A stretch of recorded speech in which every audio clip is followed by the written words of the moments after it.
panoramicmototours.com or call 541-622-3844. panoramicmototours.com. Your next adventure starts here. Want to be part of something impactful? Rogue Valley Habitat's first ever golf tournament is teeing off at Centennial Golf Course April 25th, and the smartest businesses in Southern Oregon are jumping in. Sponsorship packages from $500 to $5,000 include course signage, event promotions, and networking opportunities. Top sponsors receive tournament team entry. Ready to be a game changer? Call Tyler Hunter at 541-261-3520 today. Rogue Valley Habitat, building community one home at a time. 71.5 Golf Challenge arrives Saturday, May 17th, with a 4-person scramble, morning and afternoon shotguns, and a 6:30 award social. Register your team to win by April 1st for our early bird special. Score the team player pack for just $20 instead of $100 with code EARLYBIRDIE. Become a sponsor and help thousands of kids across Southern Oregon. Visit 715.org or call 541-779-3275 today. Remember, at the 71.5 Golf Challenge, your drive changes lives. Want a great way to impact your day? Get theDove's The Word for You today, an excellent daily devotional that will leave you inspired, blessed, and closer to the Lord. It's free for you from the Dove TV. Go to thedove.us to get yours. Hello, my name is Todd Friel, host of Wretched TV, seen right here on Dove TV. You say, wretched. Does this have something to do with cats and fur balls? No, it doesn't. Instead, it's understanding we are wretched sinners in need of an amazing Savior. The Dove TV, encouraging, informative, and your home for Wretched TV weeknights at 9 p.m.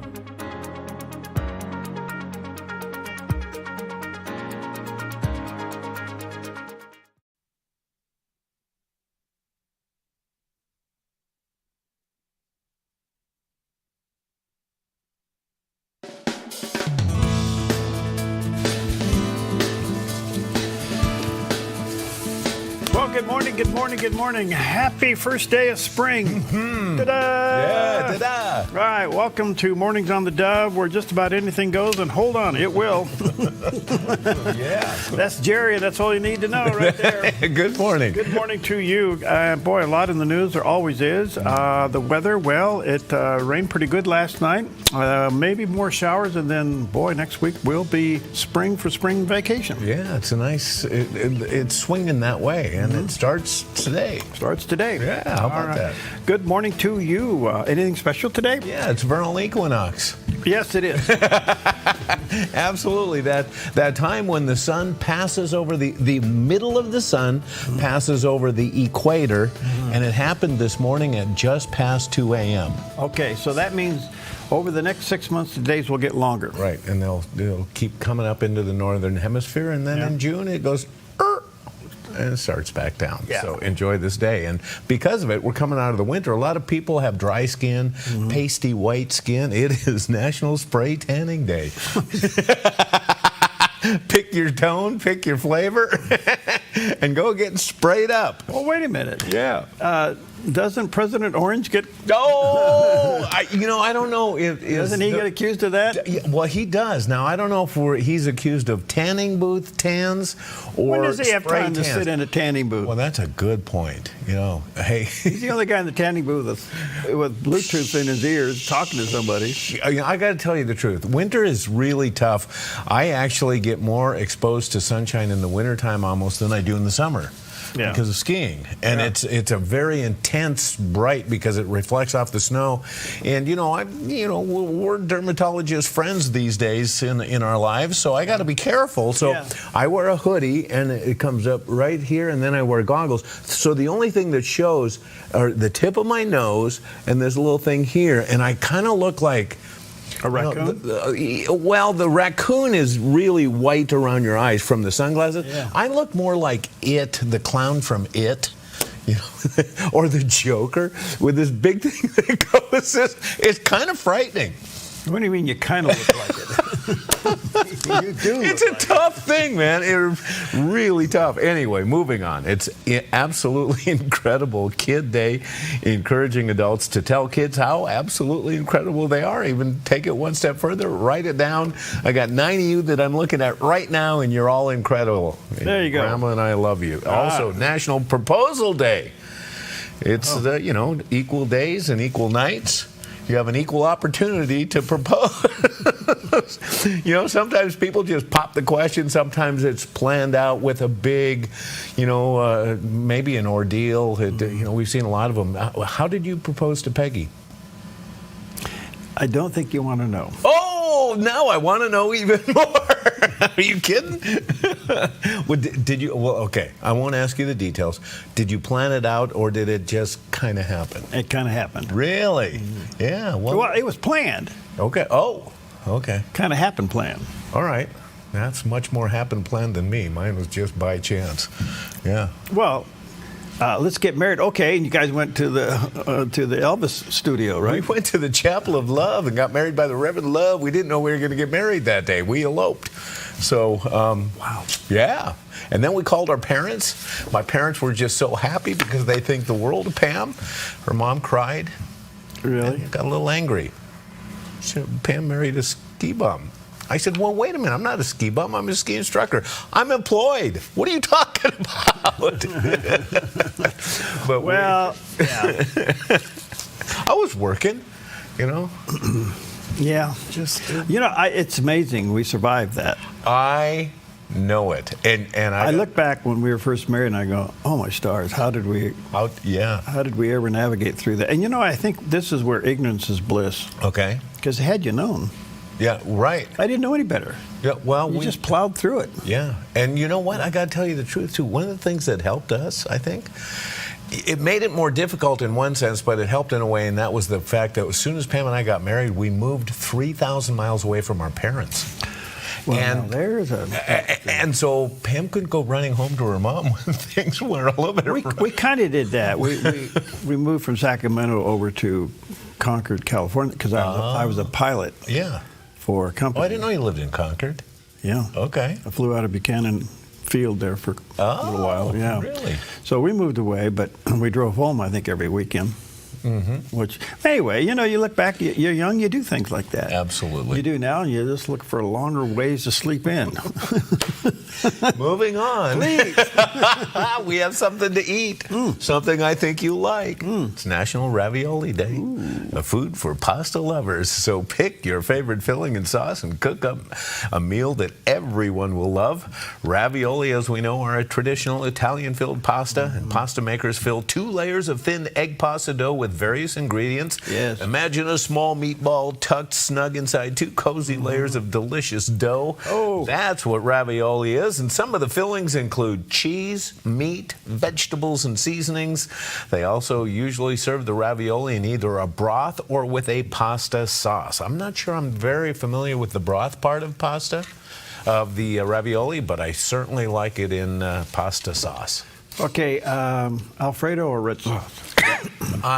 Red sauce all the time.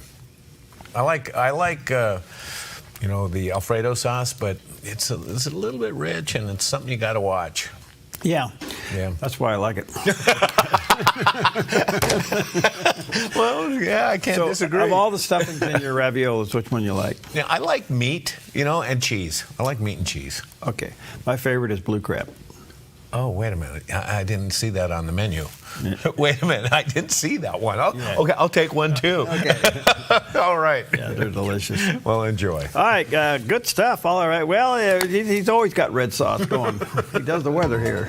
With another system bringing valley rain, mountain snow, and gusty winds, today in northern Oregon and southern Washington, rainy and breezy with daytime highs in the low 50s for Vancouver, Portland, Wilsonville, and McMinnville, with a southwest wind gusting up to 21 miles per hour.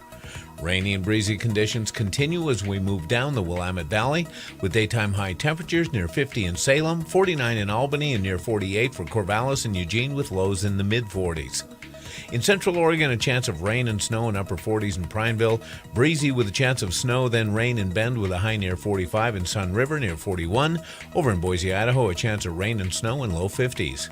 Along the Oregon coast, rain with a high near 51 in Coos Bay, rainy and breezy in upper 40s to low 50s for Port Orford, Brookings, and Crescent City, California, with a south wind gusting up to 29 miles per hour. In southern Oregon, rain with daytime highs in the upper 40s to low 50s for Grants Pass and Medford, a chance of snow and rain in near 49 in Ashland. In the Klamath Basin, a chance of snow, rain, and breezy in low 40s. Into Northern California, a slight chance of rain in upper 40s in Wairika, partly to mostly sunny with highs near 58 in Redding and 62 in Chico. In Sacramento, decreasing clouds becoming sunny and near 63. In the Bay Area, patchy dense fog, then mostly sunny in low to mid 60s for Santa Rosa and Napa, mostly sunny in low 60s in San Francisco, the light northwest wind, and today in San Jose, patchy fog, then sunny and 64. It's a snapshot of your Thursday weather on the Dove. Okay, and there's a snapshot of Jerry's other office. There at the top of Mount Ashland. Those flakes, I think, are just the wind dropping around. But they are calling my name. Yeah. It is a winter wonderland up there on the first day of spring. First day of spring and open today.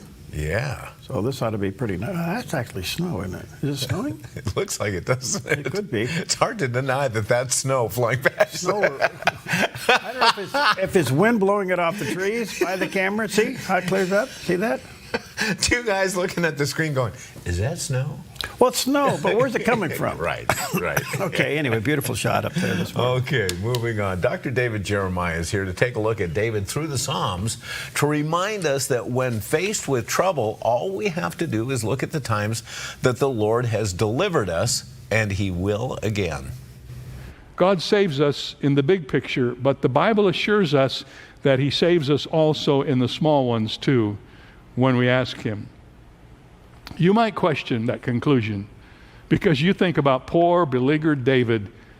How exactly has God saved him in this situation? Saul is still coming after him. The armies are still on the march. Things look as hopeless as ever. On the face of things, what really has changed?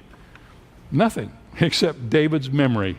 He has recalled as the spirit of prayer took hold of him and God counseled his hurting soul that nothing has changed about God. He has recalled that his Lord is changeless. He's been mighty in the past, and that has not changed. He's been loving and full of blessing, and that has not changed. He's had a plan for David, and that has not changed either.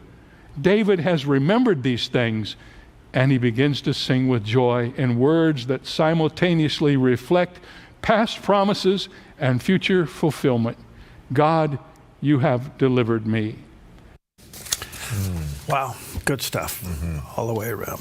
All right, good morning to you. 10 minutes past the hour. Let's take a look at some of the stories, kind of headlining news. And apparently President Trump is reaching out to President Zelensky and Putin to bring together the talk.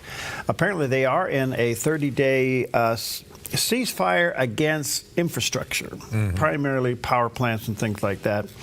But no main ceasefire or the end of the war yet. A lot of things on the table. Real estate now is being talked about. We'll see how that goes. But this is interesting. Only a businessman would come up with this. President Trump yesterday proposed that the United States take over Ukraine's nuclear power plants as a means of preventing further Russia aggression in this 3-year war. Now, this could be a brilliant move. Yeah. Okay. So American companies would go in and take over the nuclear power plants in Ukraine. That would mean that America would have vested interest in there to be protected. And boots on the ground. And well, not military boots on the ground, but U.S.-made boots on the ground. Corporate boots on Right, yeah. This could be a brilliant move. Now, Zelensky is in a hot spot here. What does he do with this? Yeah. Because the one thing he needs to do is to protect the infrastructure of Ukraine. And this could be a big, do they have the money to restructure these things? So we'll see where this goes. This conversation, this is the first conversation that President Trump and Zelensky had since the kind of the mishap a couple of weeks ago there in the Oval Office. They are talking. I was thinking about this last night. I go, gosh, only a business guy would know how to bring this to the table. Yeah, yeah. So if America gets involved, American company gets involved in sustaining Ukraine's infrastructure, because Ukraine doesn't have the money to do this, this could be a big deal. And that gives America interest to keep Russia out of the territory. Yeah, yeah. So we'll see where this goes. This could be a big deal for all parties. I don't know where Putin would be on this. I don't know where Zelensky is going to be on this. I read a very interesting article yesterday about what is being perceived to be the disinformation against Zelensky. So I think the only way Zelensky can prove himself, there's only one thing he can do to prove himself. What? Allow himself to be reelected.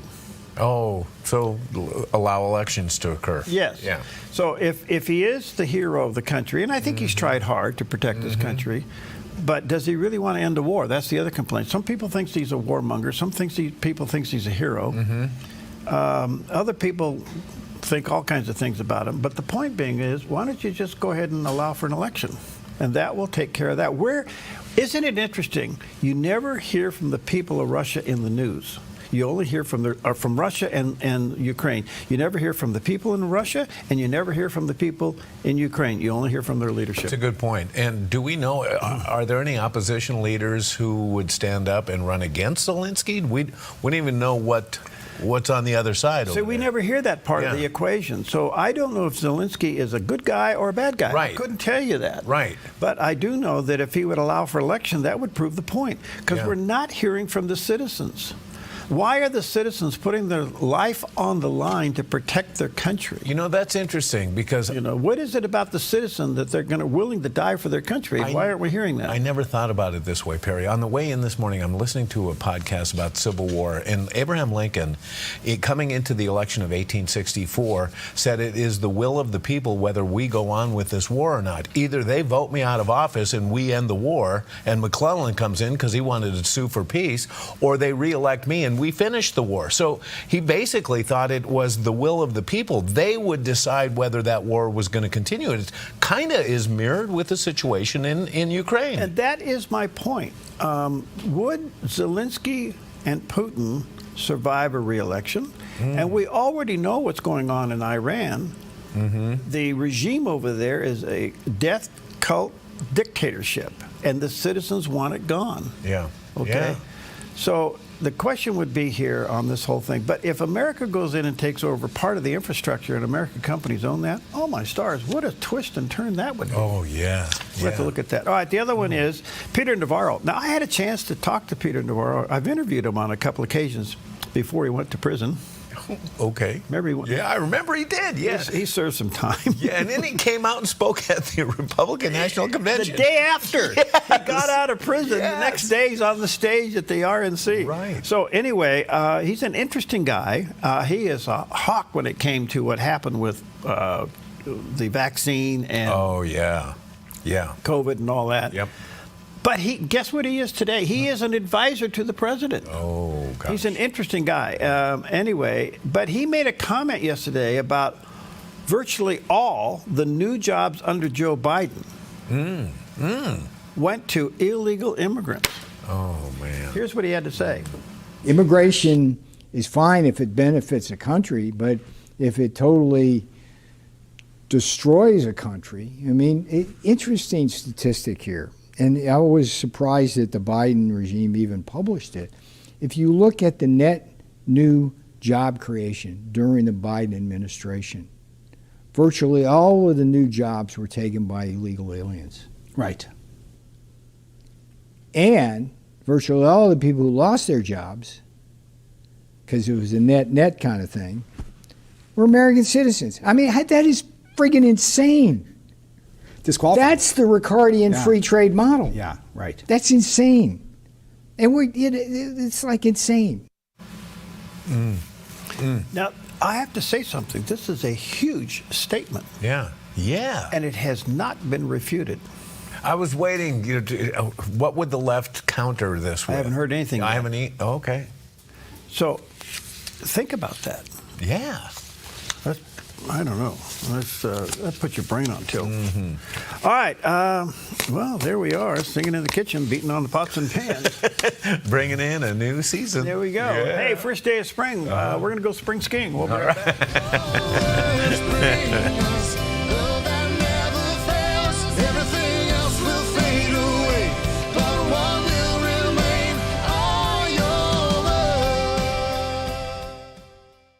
Your yard is where life happens, but it can be muddy and hard to maintain. Enjoy a maintenance-free artificial turf lawn all year round with Smart Lawn LLC. No mowing, no fertilizing, no watering. Our synthetic grass is beautiful and resilient. It's certified to be lead-free, and there's no need for pesticides. Safe for your children and pets. Smart Lawn LLC has all your artificial turf and putting green areas covered beautifully. 541-941-3538.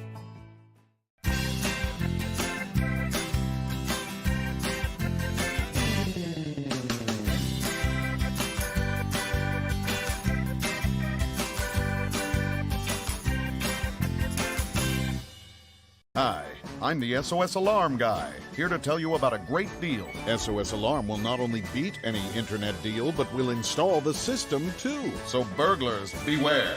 SOS Alarm for security and beyond. It can be puzzling assembling all the right pieces for your insurance needs in retirement. I'm Michelle Slate.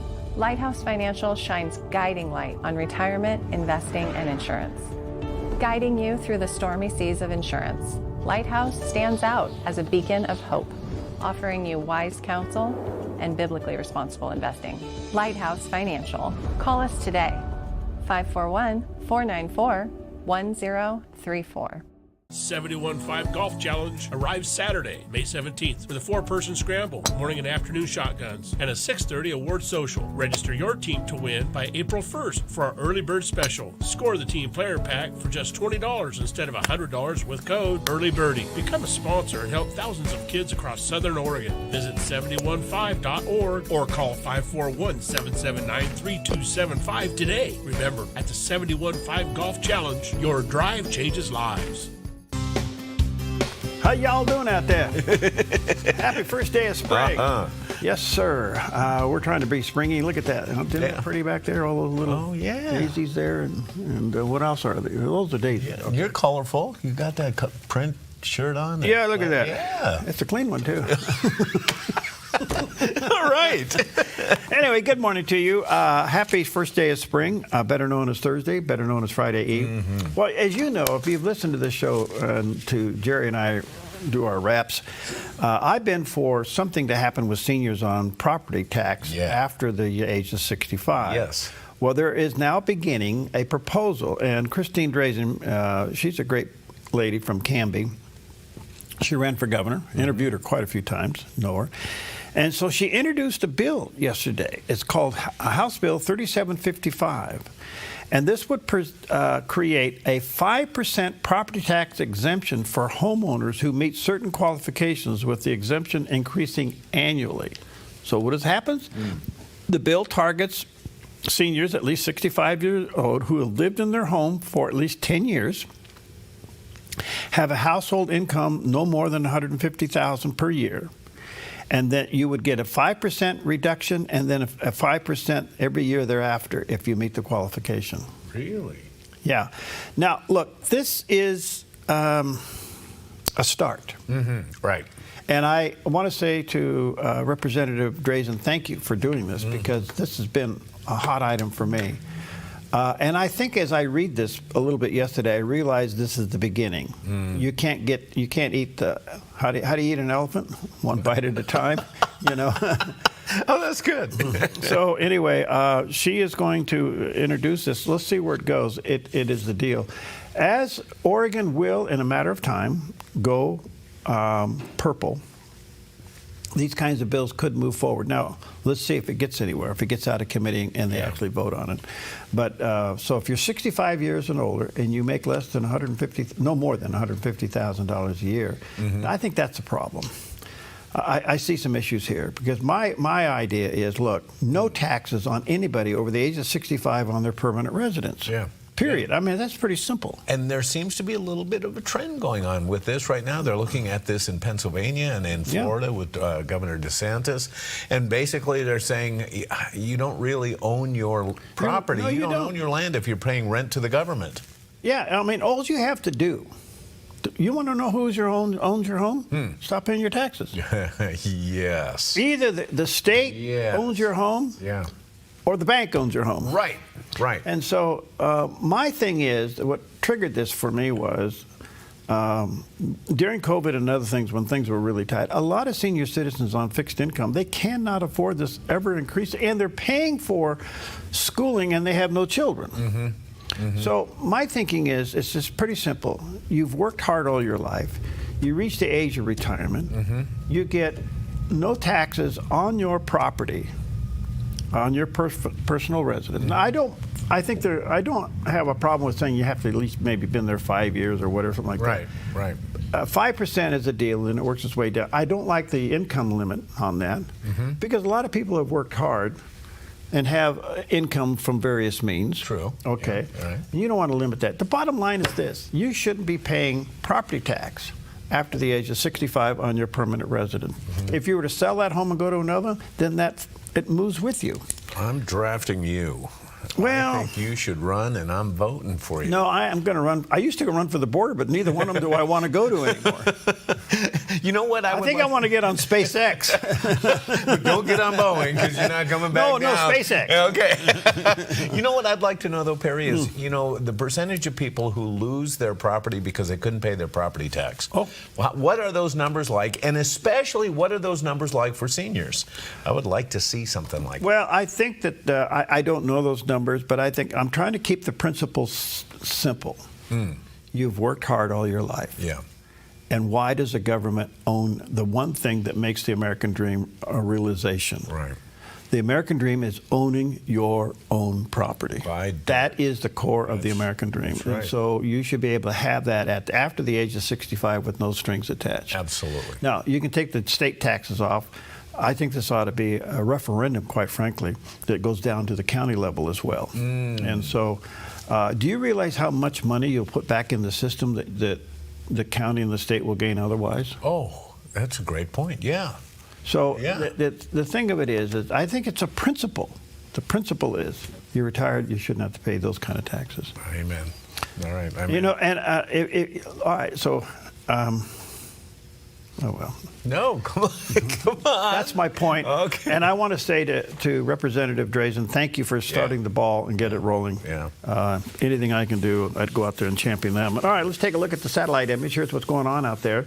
Still a series. Look where it is. This is called the Alaman Right. Look at that thing moving in. We're looking at a 70% chance of showers today with daytime highs in the upper 40s, 75% tomorrow in low 50s, and 70% on Saturday before some clearing starts on Sunday with temperatures rising up into the 60s, and then sunshine and 73 on Monday, and maybe all the way up to 77 by Tuesday. All right, so next week is spring vacation in the state of Oregon. Yep, You'll have spring break, you'll have spring weather, and you got spring skiing. And be careful because there'll be kids running around the neighborhood. Yeah, be I careful. like the sign in I saw this in a family's front yard, said, "Drive like your kids live here." Yes. I love that. Well, if you don't have a good relationship with your children, then... I don't even floor it. Oh, no. That was a joke. That was a joke. Okay. So we're looking at some, tussles going on in Democratic leadership right now. Oh, boy. We've had some interesting conversations on the side here about that. What seems to be the problem? Are they too old? Or are their ideas just wrong? Well, CEO of ShareNet Ministries, Stacey Washington, joined Newsmax's National Report and talked a little bit about this subject. Look, this isn't an issue of how old the party members are. I never bought into the idea that Bob Dole was too old to be the presidential nominee. I didn't think his ideas were good. I didn't think he had enough energy to motivate people to want to vote for him. For the Democrats right now, it's not that Chuck Schumer is too old, it's that his ideas are bad. And his replacements, AOC, she has good ideas? I think not. She's a dyed-in-the-wool socialist who doesn't believe that we should have the right to our own property. So the things that I'm hearing from people who are on the left, I'm watching their podcasts, their videocasts, I'm reading their articles. They're all screaming about the surface issues, how a person looks, how they sound. When the reality is Americans have repudiated the Democrats' party platform from Biden and Harris. They're sick of the open border. They're sick of inflation. They're sick of this idea that laws no longer matter, that illegal aliens who killed people should be brought back to the country so they can be given due process instead of removed because they're here to kill and rape and destroy. The issue for the Democrats is not the people themselves. It's the ideas and the platform. That's what needs a revamp. And I'm looking forward to it because the founders gave us a heritage of a two-party system, and we need it. Interesting, because she's right. As far left as Chuck Schumer is, look at AOC. She's way out there. So why are the Democrats failing and crumbling? I mean, they got on a fight yesterday on The View. Did you see that? They were really going at each other about the failure of the Democratic Party. Yeah. You got Chuck Schumer that goes over and gets beat up. You got AOC thinking that she is the proper replacement for Chuck Schumer. What's the deal? I think it's real simple. Crazy doesn't sell anymore. Yeah. Yep. And that's what it's been. Absolutely. So crazy just doesn't sell anymore. Right. Thank God we woke up. Yeah. Oh, yeah. By the way, one headline this morning that's breaking as we speak. What? President Trump will sign an order today to shutter Department of Education. Hold on to your seats. Do you see a district court judge stepping in on this thing? Well, that's okay. Huh? Boy, what a big topic. Oh. I think what they have to do, they're looking at ways now. How does President Trump get past these judges that are sticking their nose in everything? Great question. And does it go to the appeals court or go all the way to the Supreme Court? Let me just remind everybody of one little thing. President Biden was stopped by the U.S. Supreme Court from doing away with student loans. Right. And he went ahead and did it anyway. Right. And nothing happened to him. Right. Yeah, that's true. Okay? Yeah. And so it's a bad precedent. And I'm not saying that President Trump should break the law, but I am saying this, that these rogue judges now are clearly, in my opinion, are out to destroy his agenda. Yep. Or to slow walk his agenda by just slowing it down, all this nonsense. Right. I'm a little disappointed in Supreme Court Justice Roberts sticking his nose in and said, don't tell people to recall a judge. Yeah.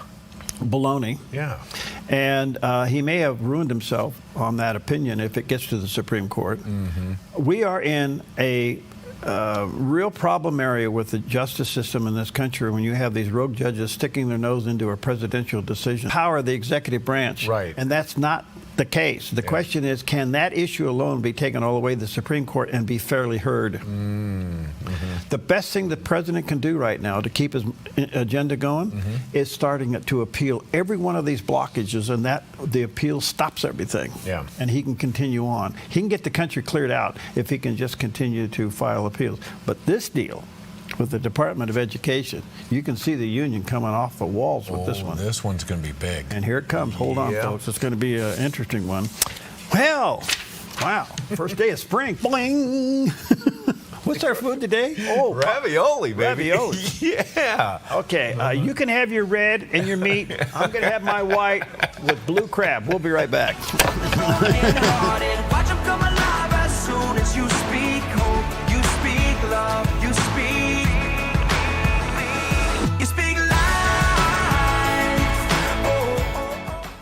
Welcome to Rise Direct Primary Care. Imagine a healthcare experience where you're known by name, cared for like family, and treated with compassion. How is that possible? With an affordable, flat monthly membership, you receive unlimited primary care and minor urgent care visits. No insurance needed. At Rise Direct Primary Care, we offer a friendly, affordable healthcare experience where you get a whole hour with your provider. Located in Central Medford and accessible by phone or text, we can typically get you in the same or next day. We prescribe urgent care medications directly from our office, saving you a trip and wait time at the pharmacy when you'd rather be at home getting better. Personalized medical care with a human touch. Rise Direct Primary Care is all about healing the sick with compassion and keeping the healthy healthy. Rise Direct Primary Care. We're here for you. Visit risehealthdpc.com or call or text us 541-827-8603. 541-827-8603. The Lennox iComfort S30 thermostat can sense changes in your environment. It even knows when you come and go. So now your home's most important system is also the smartest. Metal Masters can give you the smartest home comfort system available. It knows when you're away and adjusts when allergens and humidity get uncomfortable. Trust Metal Masters to provide perfect air for your family. Lennox. Air is life. Make it perfect.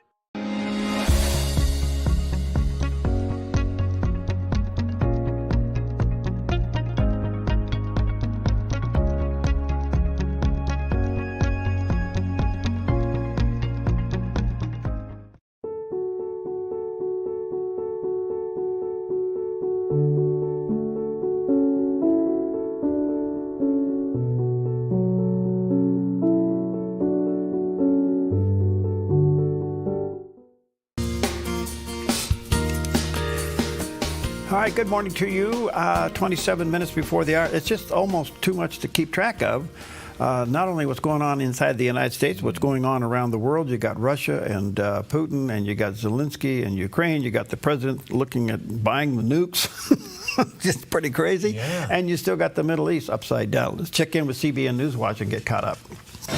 This is CBN News Watch. We begin in the Middle East, where Israeli troops are launching ground assaults against Hamas in Gaza, as the IDF is expanding its operations against the terrorist group.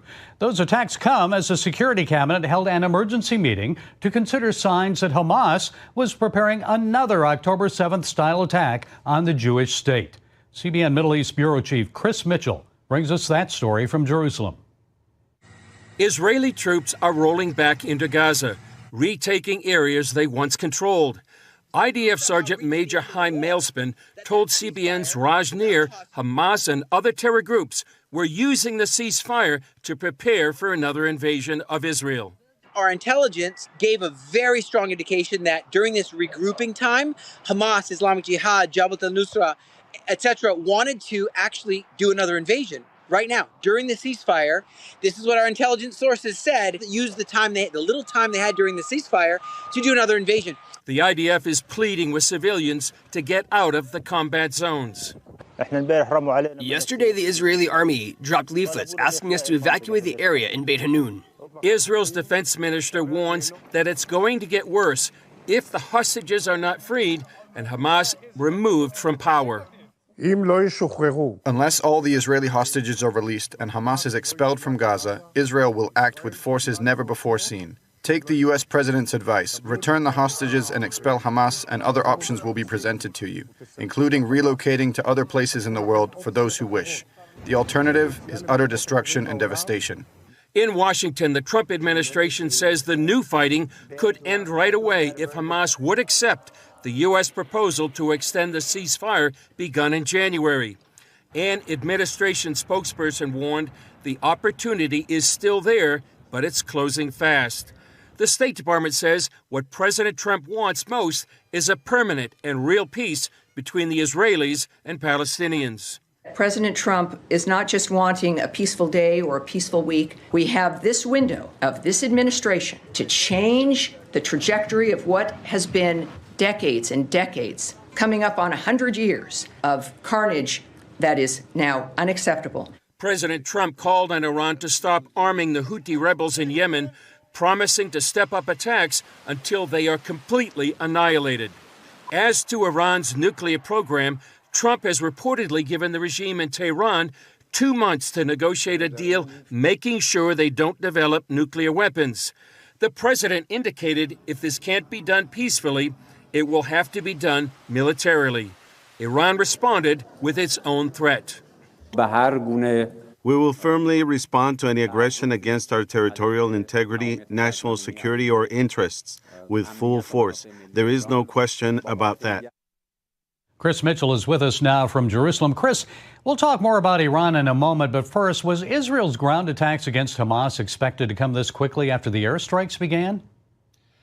Well, Gary, we talked to the IDF spokesman just the other day after the initial air attacks on Gaza. He said all options were on the table, and they obviously had a plan in place while the negotiations were going on. And if they didn't actually come to results where they were releasing more hostages. So, yes, I think they had a plan, and they're right now operating in central and southern Gaza. They've taken over part of what's called the Netzarim corridor that divides Gaza Strip into both north and south. They're also operating in Rafah right now. There's talks of reports of actually bombing going on there right now. So in terms of your question, I think that was expected, maybe not so quickly. But right now we have boots on the ground there in Gaza. And right now it seems like the whole policy has changed. And as Prime Minister Netanyahu said the other day, they will be negotiating under fire, meaning they'll be fighting while negotiations go on if they resume at all. Chris, I know not many people thought this would actually move into a phase 2, so this really shouldn't be surprising. And we've often talked here on Newswatch about Hamas using a ceasefire to rebuild. It appears they did just that. Now the IDF says Hamas and other groups were actually planning another invasion. So what do we know about that? Would it have been another October 7th? Well, believe it or not, it seems like it would be another October 7th, maybe on a much smaller scale, based on how Hamas has been degraded over the last year and a half. That's what our report said. And Chaim Malespin, the IDF sergeant. Also, the other day when we did talk to the IDF international spokesman, he said that that was one of the factors of their preemptive strike against Hamas leadership and against Hamas, because they were planning for another October 7th. They have tried to extract tools, equipment from the tunnels. Believe it or not, they resumed rocket manufacturing, and they also searched for missiles under the rubble. So during this time, the ceasefire, they were restructuring their military and also recruiting more fighters into the fight for another possible October 7th. Hard to believe, Gary, when you think of all the destruction in Gaza and knowing the firepower that Israel has, and yet they continue to try to do what they can to destroy Israel. Well, wow. Round 2. Yeah. Oh, amazing. All right, let's check out the weather with round 2. With another system bringing valley rain, mountain snow, and gusty winds. Today in northern Oregon and southern Washington, rainy and breezy with daytime highs in the low 50s. For Vancouver, Portland, Wilsonville, and McMinnville, with a southwest wind gusting up to 21 miles per hour. Rainy and breezy conditions continue as we move down the Willamette Valley, with daytime high temperatures near 50 in Salem, 49 in Albany, and near 48 for Corvallis and Eugene, with lows in the mid-40s. In central Oregon, a chance of rain and snow in upper 40s in Prineville, breezy with a chance of snow, then rain in Bend with a high near 45 in Sun River near 41. Over in Boise, Idaho, a chance of rain and snow in low 50s. Along the Oregon coast, rain with a high near 51 in Coos Bay, rainy and breezy in upper 40s to low 50s for Port Orford, Brookings, and Crescent City, California, with a south wind gusting up to 29 miles per hour. In southern Oregon, rain with daytime highs in the upper 40s to low 50s for Grants Pass and Medford, a chance of snow and rain in near 49 in Ashland. In the Klamath Basin, a chance of snow, rain, and breezy in low 40s.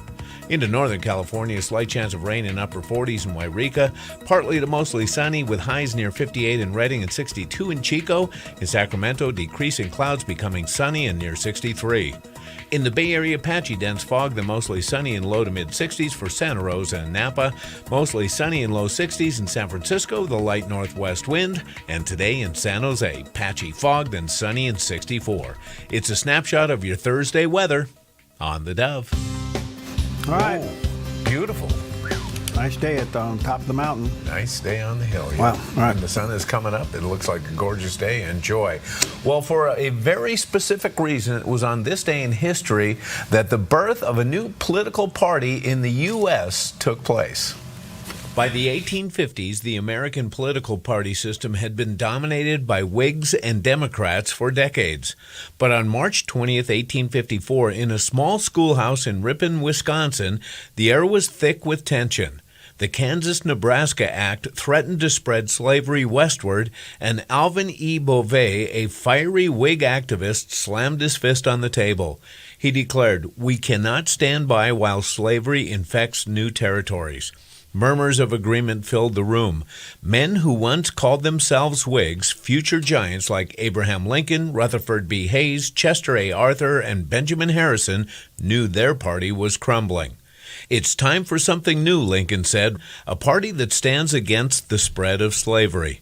By the end of the night, a decision was made. They would form a new political force, the Republican Party, dedicated to freedom. The movement spread like wildfire, setting the stage for a battle that would shape the nation's future. And the Republican Party was the first third party. Mm-hmm. Yeah, they were a third party when they started. Their first presidential candidate was John C. Fremont, and he actually had a good run in 1856, but Abraham Lincoln became the candidate in 1860, and obviously the rest was history. So, but that's why the Republican Party started. Okay, a couple things out of that. One is, don't forget who was against slavery. Right. Well, there was Southern Democrats that owned slaves. Look how that's turned around. Absolutely, yes. And in our face. Right, yes. Okay. Yeah. And secondly, they always, this time of year, now we're a month past, but usually at Lincoln's birthday, most of the Republican parties throughout the counties of the United States will have a Lincoln Day dinner. Oh, okay.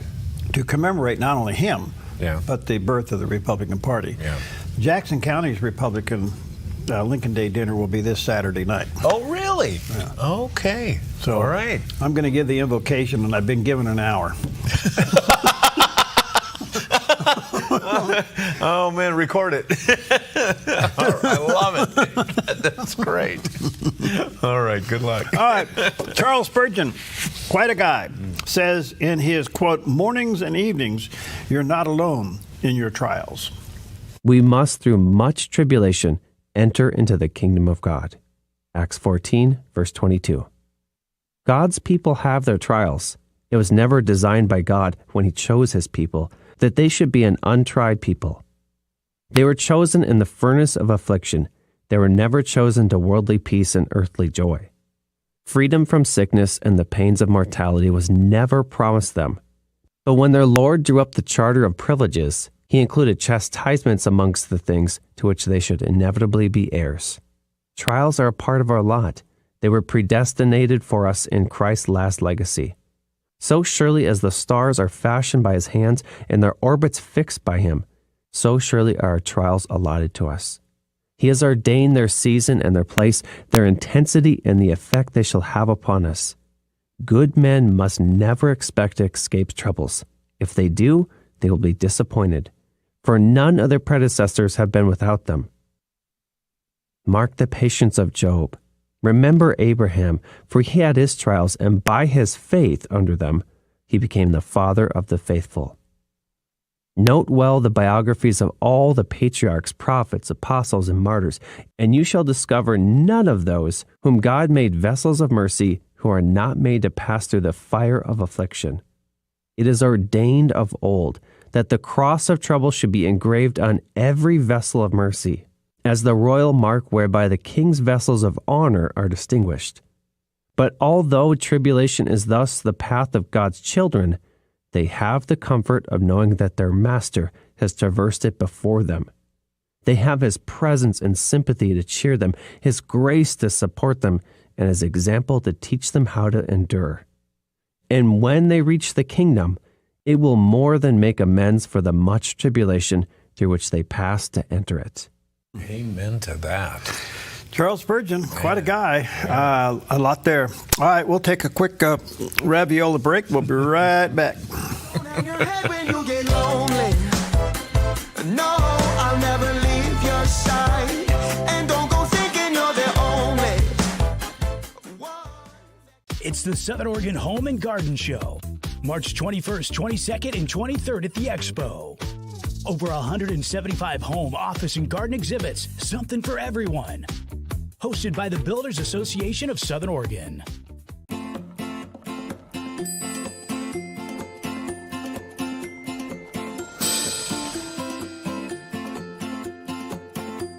It's hard for anyone to resist a great combo.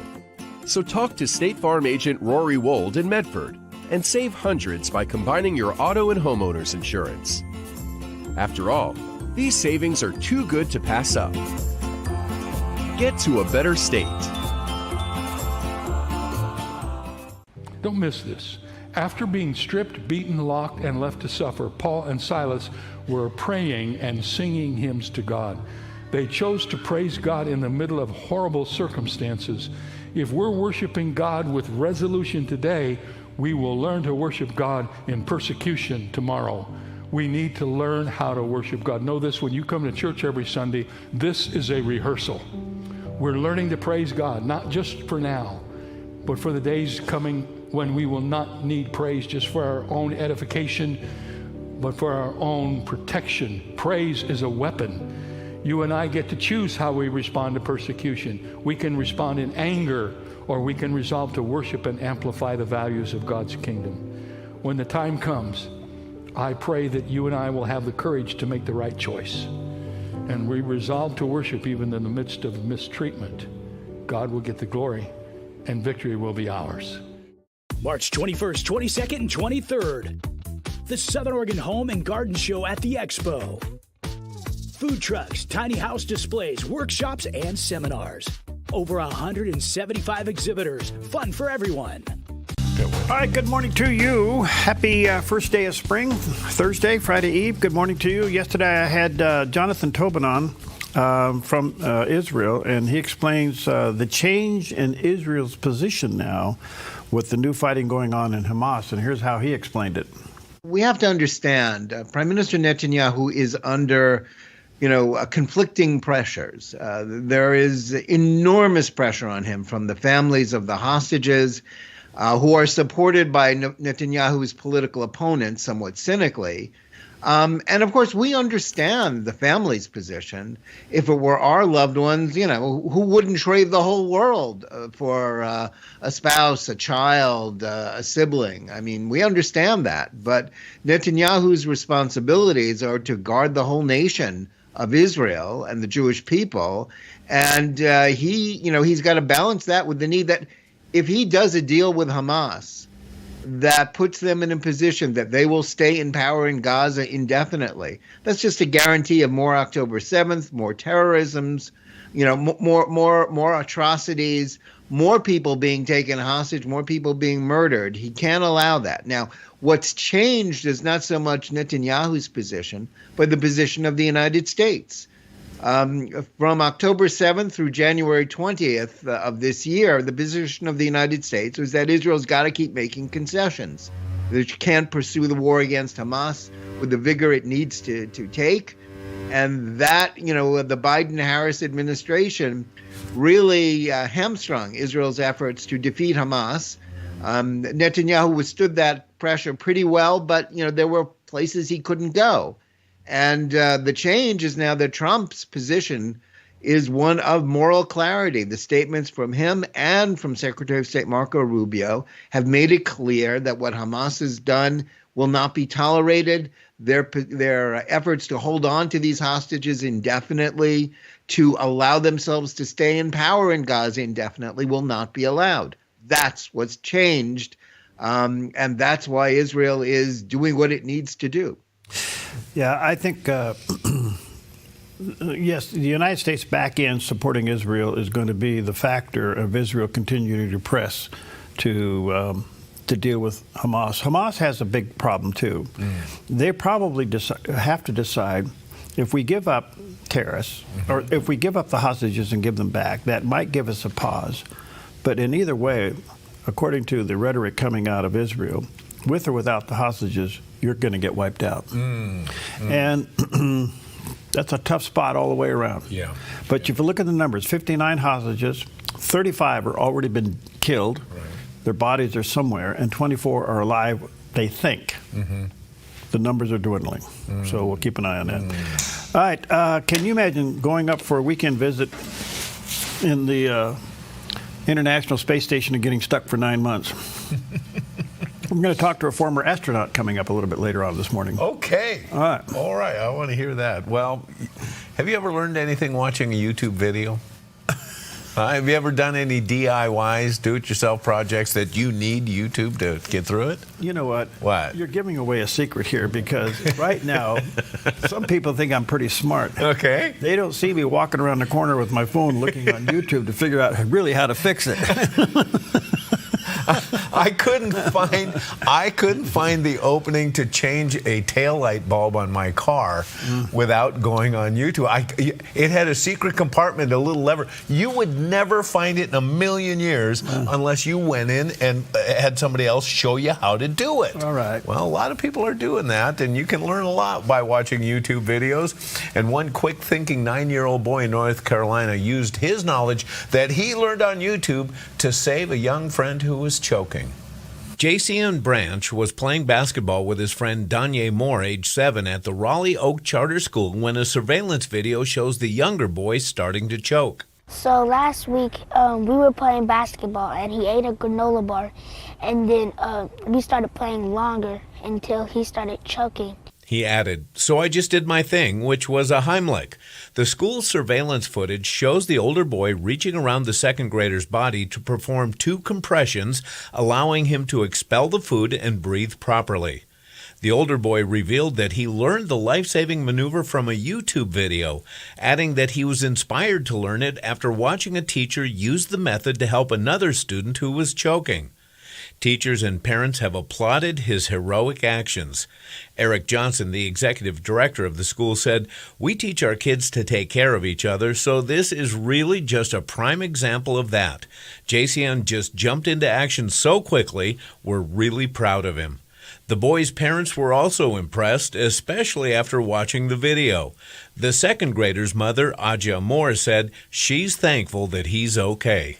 It's funny how kids react, too. You know, if one of us almost chokes to death, we're going to sit over to the side and go, "Oh, man, I can't believe I got out of that." Those kids, they did it. Okay, hey, you're out. Take the ball. They start playing again. They just start continuing with the game. So, but pretty cool stuff. That's good stuff. That really is good stuff. You know, we put the staff. Remember when you guys all went through the... I was inconveniently away, so I'm the only one on staff that does know how to do CPR. Okay, well, we did the CPR thing. Yeah. It was really good. In fact, we should probably do a refresher course. I wish we would. Okay, yeah. We probably will. We got some remodeling going on around here. So once that's all done, and they come in and they bring these rubber bodies in. Yeah. But it's really good training. And, you know, I've often thought, can I remember what to do? I think I do. You know? But I guess when the adrenaline kicks in on something like that, you just step forward. You step forward, yeah. And it really works. We keep hearing stories about people who are brought back because of CPR. I have somebody near and dear to me who has had success doing it on a number of patients. Really? Yeah. Yep. It works. Yeah, it does. All right. Now, I don't know if you've ever read Corinthians. All the way through. I mean, other than taking verses here and there. In my church, it takes us about 1.5 years to get through Corinthians. I get it. I get it. All right. So anyway, Paul was pretty upset with that church. Yeah. Oh, boy. And he wrote 2 strong letters. Yeah. And remember basically the scripture we had a couple days ago was, "Hey, guys, buck up. Act like men." Yes. Okay. Yeah. Well, the church kind of got off track. I mean, it really got off track. Yeah. And they had a lot of problems going on. And Paul just wouldn't, he was relentless. In spite of their giftings. Yeah. Yeah. So this scripture today, take it with you, is 1 Corinthians 15:58.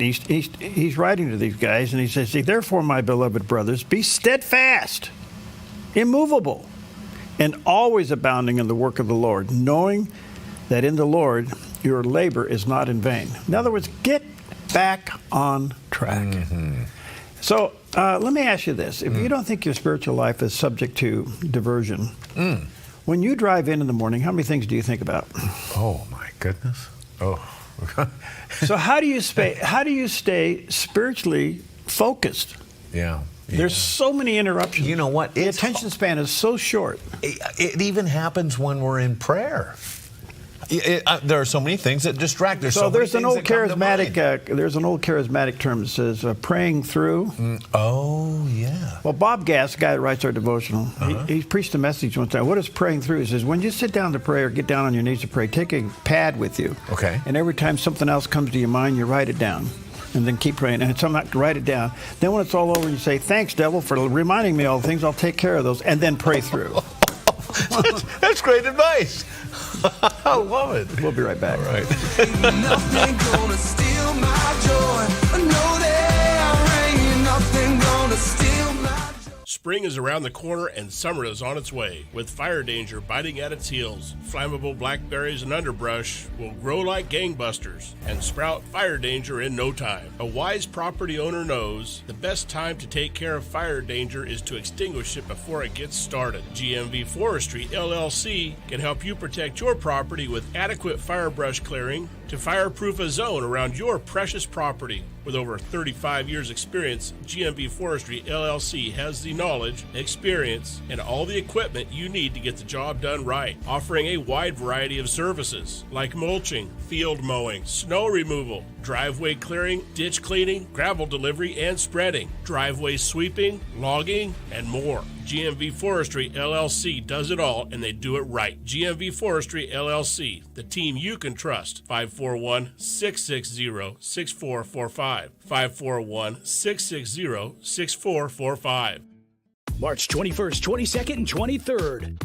The Southern Oregon Home and Garden Show at the Expo. Food trucks, tiny house displays, workshops, and seminars. Over 175 exhibitors. Fun for everyone. Stewardship begins with the knowledge that nothing belongs to us, but everything belongs to the Lord. This helps us to run a business not in the fear of lack, but in the assurance of His care and provision. Such a perspective eliminates the drive to sell and replaces it with a heart that says serve. This begins with serving our clients and coworkers with integrity and genuine care. That's why McKelly's is automotive service with a heart for God, and treating others as we ourselves would want to be treated. Our promise is to never sell our clients anything we don't believe they need. Another is to do all we can to meet other needs, such as shuttle service and loaner cars, or taking the time to really listen, even at times praying with our customers. Sometimes this means sacrifice, going above and beyond, but that's why I work for Kelly's Automotive Service, honoring God while serving people with honesty and integrity. The biblical instructions for coming to Christ are repentance and faith. So repentance, that is turning away from your lifestyle of sin, and faith, trusting in the Lord Jesus Christ alone. There is truth in this world because God created it, and His word is truth. We see this laid out in the Bible, the foundation to a reasonable faith. And that faith is centered on Jesus Christ and His great work. Monday, Friday, and Saturday on theDove TV. Enjoy theDove, help spread the word. Tell someone who needs the love of Jesus about theDove's encouraging and informative programming. Spread the word.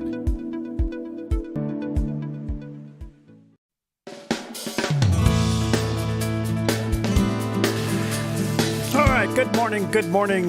Welcome to Mornings on the Dove and the first day of spring. Well, there you go. Ding. Yeah. Anyway, good morning. That is Jerry. Yes, it is. Over there. Good morning. The only thing I can say is hold on. He's had too much red sauce already. A little caffeine and red sauce. It's a nice way to start the day. He puts Tabasco on his toast, his pancakes. Yeah, you know, you can't have too much hot sauce in your fridge and in your cupboards, and you need an assortment too, of varying degrees, even green hot sauce. So do you have any Italian or Hispanic in your background? No, I only have Norwegian in my background. Okay. Yeah. I was wondering where the love for hot sauce came from. You know what? You know what it was? I grew up on farm fare in North Dakota, and we ate meat and potatoes. And then when I was in junior high school, my mom and dad moved us to California, Central San Joaquin Valley. And I discovered food like I had never imagined before and could never turn back. Okay. Yep. Well, there's a lot of hot sauce down in that area. Hot dog. All right, good morning to you. A lot in the news. We'll get to that. The weather, well, it is the first day of spring, but winter's having a hard time letting go. But by this time next week, you will be experiencing spring and spring vacation for the state of Oregon. Yeah. So we'll keep an eye on that. Schools will be out. So what makes it spring? It's the vernal equinox, when the sun is passing over. The exact center of the sun passes right over the equator on Earth, and it happened this morning at just past 2 a.m., and that brings us into, well, bringing the sun into the northern hemisphere, bringing us our summer, and it'll continue to do so until June. Till June. We get the longest day of the year, and then it starts slowly working its way back down, and we start thinking about skiing and snowboarding again. No, you do. Summer for him is just a break between ski seasons. Why not? Yeah. All right. And coming out of winter, you might be a little white and pasty. Your skin may be a little bit dry, because it's tough conditions for skin during the wintertime. So it's National Spray Tanning Day. Go pick your color, pick your tone, and get sprayed down. I don't know what the state of spray tanning is anymore. Are these chemicals things that RFK Jr. would want banned in our food? Because we know that food dye is a big topic these days. Well, how about skin dye? Well, I don't know. I mean, there was a point there that everybody, was President Trump spraying orange on his face? Remember that? Oh, yeah. Well, he's still, he's still got a healthy. Yeah. Now, I don't know. Unless he sleeps in a tanning booth. And he spends a lot of time on the golf course, So, but I think one of the giveaways is the white around the eyes. Yeah. That's like where you put the little things on. Right. Yeah. When you're in the tanning booth. Or when you're getting sprayed, I suppose. Well, yeah. Why don't you just close your eyes and spray your eyelids, too? I don't know how it works. I don't know. But some people do, and I'm sure that this trend is growing because we are hearing more and more and more about the risks of being in the sun. And the older you get, the more you know firsthand. Okay. Unfortunately. Yeah. For those of us who've been cut on. Yeah, cut on a lot. All right, moving on. Yeah. Okay, absolutely incredible Kid Day. Encourages adults to tell kids how absolutely incredible they are. Even better, write it down and send it to them. So all you kids out there, and especially 9 in particular, you are incredible. Moving on. National Proposal Day. Now this is, you have equal time day and night because, we got 12 hours of sunshine today. So whether you're planning it out or whether you're going to pop the question, something that's spur of the moment, today's the day to do it. How did it work for you? Well, here we are all these years later. Well, did you have it all planned out when you were going to ask Peggy to marry you? Well, I thought about it, obviously. Oh, well, good. Good. That's a step in the right direction. We were really young. Yeah. And, I kind of felt bad about it. Oh, tell me about that. No, I'm not. What's there to feel bad about? Well, it should have been better. Oh, okay. It should have been better. Right. So it wasn't. Don't get me wrong. It was special. Okay. The whole scene. It was very much special at the time. But I look back on it and I go, no.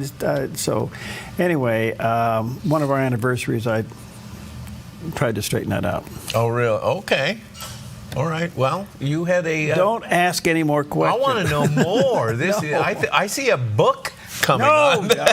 No, this is far from being a chapter. Hey, I'll tell you what. One day I sang at the memorial service for a very good friend. Her husband had passed away. Her name was Norma, and I'll never forget. We were in the service area, and in the back table they set up oftentimes pictures through the life of the person who has just passed away. Right. And I'm standing there at the table looking at their pictures, and Norma's standing next to me, and I see their wedding picture, and I said, Norma, I didn't realize that you got married in the Chapel of Love by the Reverend Love in South Lake Tahoe. And she goes, yeah, how do you know? I said, Pam and I stood in that very same spot. I'm not She goes, you did? I said, yeah. It looks like late 1970s vintage furniture. She goes, yeah. Was there red velvet on the walls? There was red velvet on their walls. How do you know?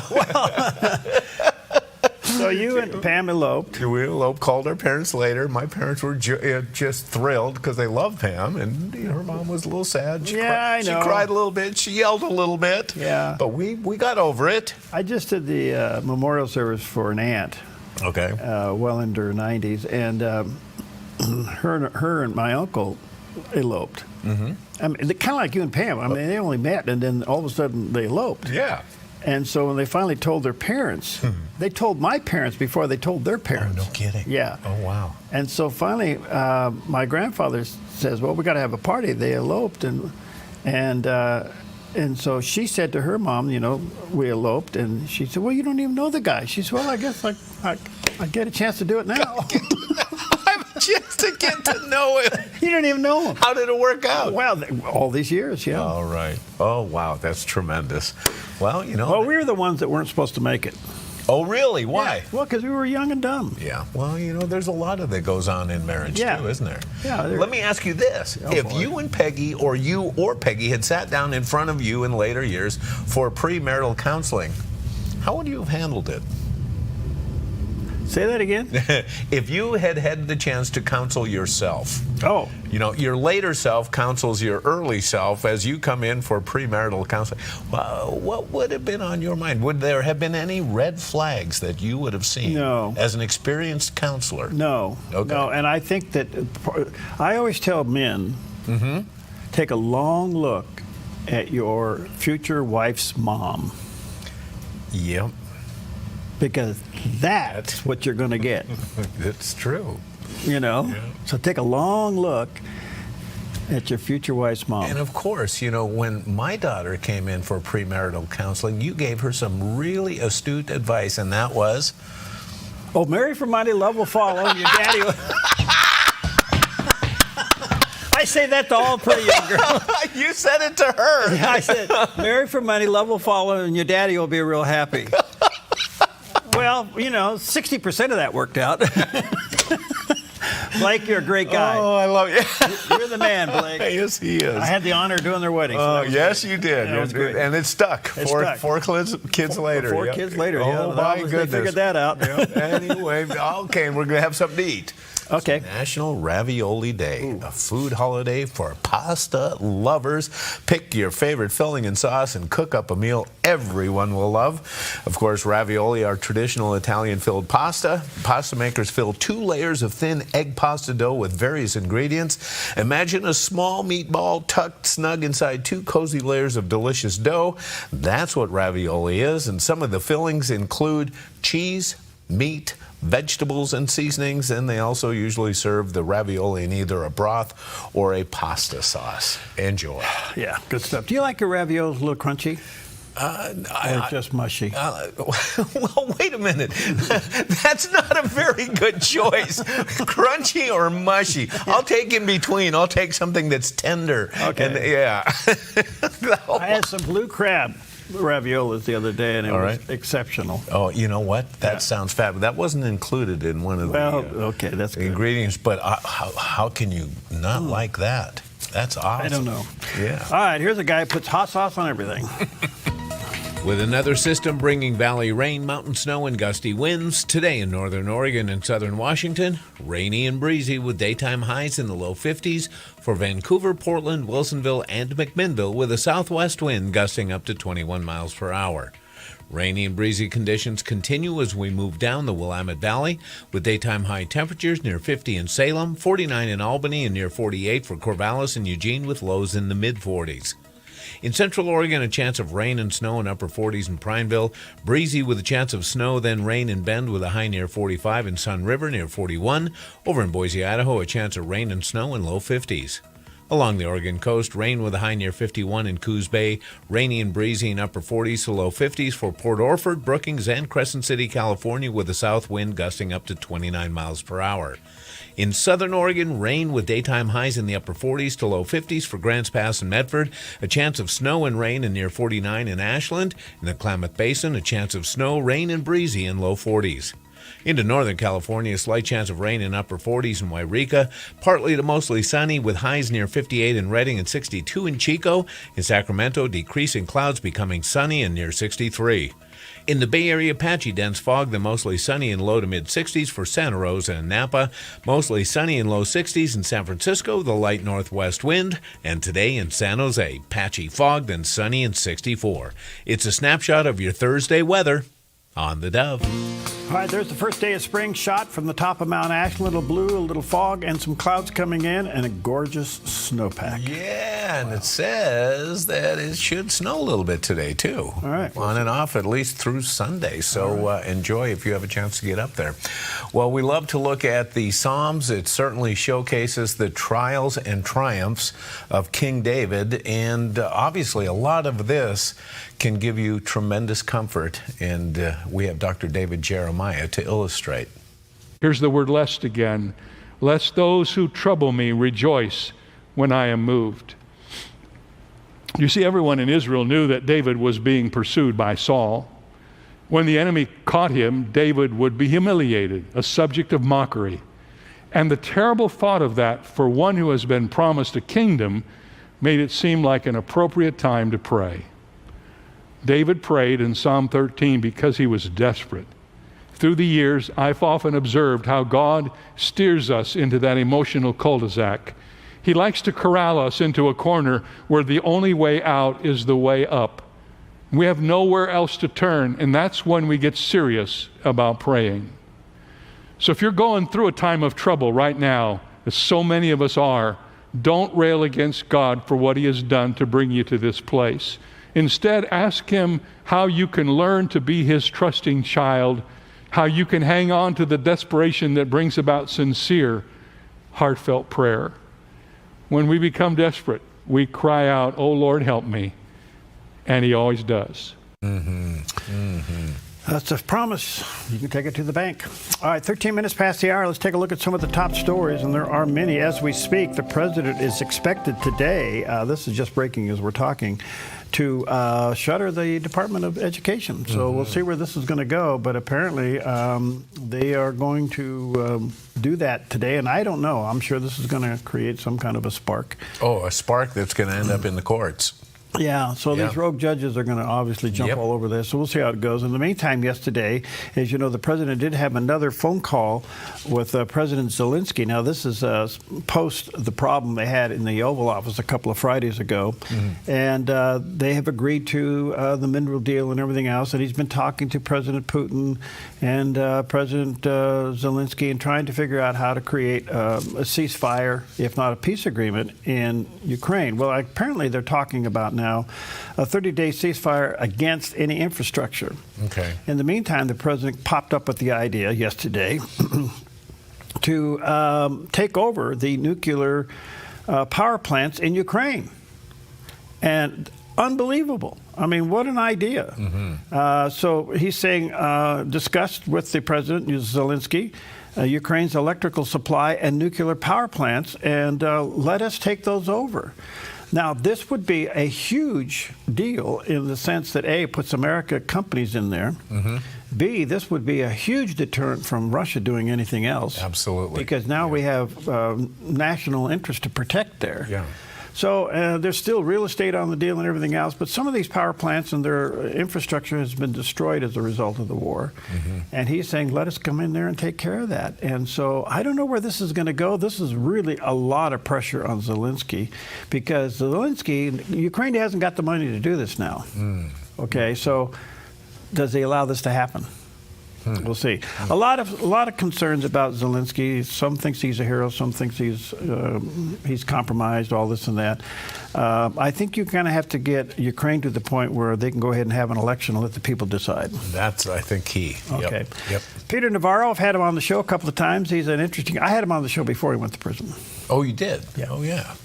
He was a hawk against COVID and what was going on in Wuhan and all that. He gets out of prison. The next day, he's on the stage at the NRC. Right. I don't know. But now he's back into the administration as an advisor, and he did the homework to find out a lot of the new jobs were filled with illegal immigrants. And here's what he had to say. Immigration is fine if it benefits a country, but if it totally destroys a country, I mean, interesting statistic here, and I was surprised that the Biden regime even published it. If you look at the net new job creation during the Biden administration, virtually all of the new jobs were taken by illegal aliens. Right. And virtually all of the people who lost their jobs, because it was a net kind of thing, were American citizens. I mean, that is friggin' insane. Disqualified. That's the Ricardian free trade model. Yeah, right. That's insane. And it's like insane. Mm. So let this kind of bounce around out there. Mm-hmm. So here's the other thing. Are the companies who hire these illegal citizens, aliens, to take these jobs against an American that got let go, are they liable? I don't know. Yeah. Great question. And are they complicit to the crime? Right. Whole nother can of worms. So we'll take a look at that. All right, we'll take a quick break because Jerry needs one. We'll be right back.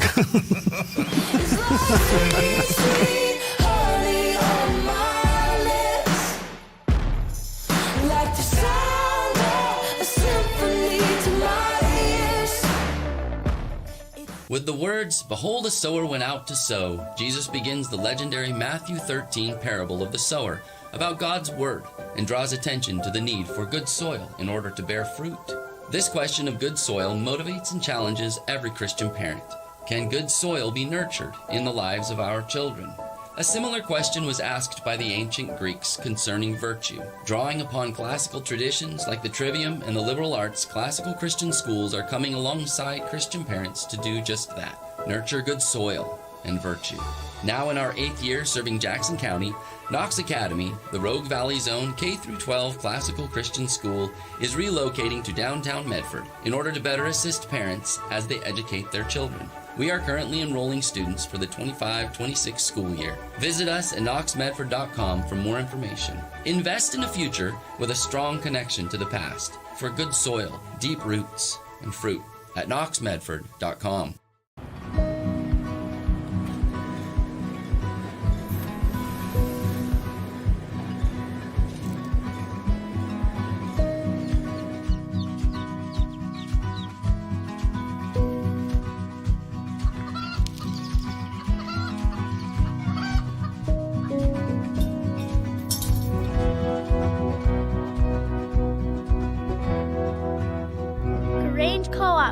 Big ideas grow.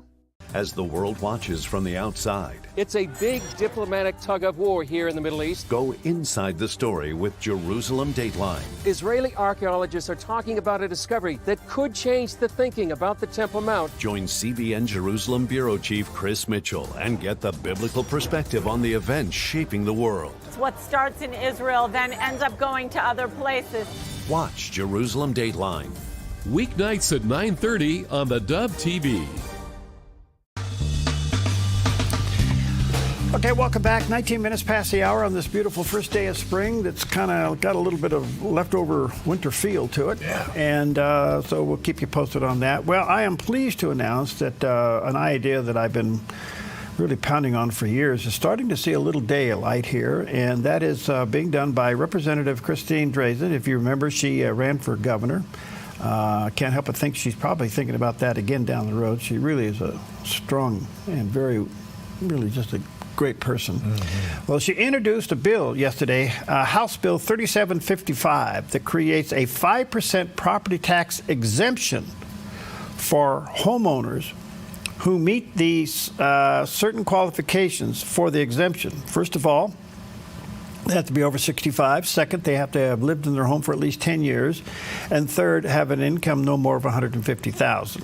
Okay, that is the beginning of the ball beginning to roll, and I am so grateful for this. My overall thing is that your property tax either should be eliminated or frozen at the age of 65 so that you can plan your income.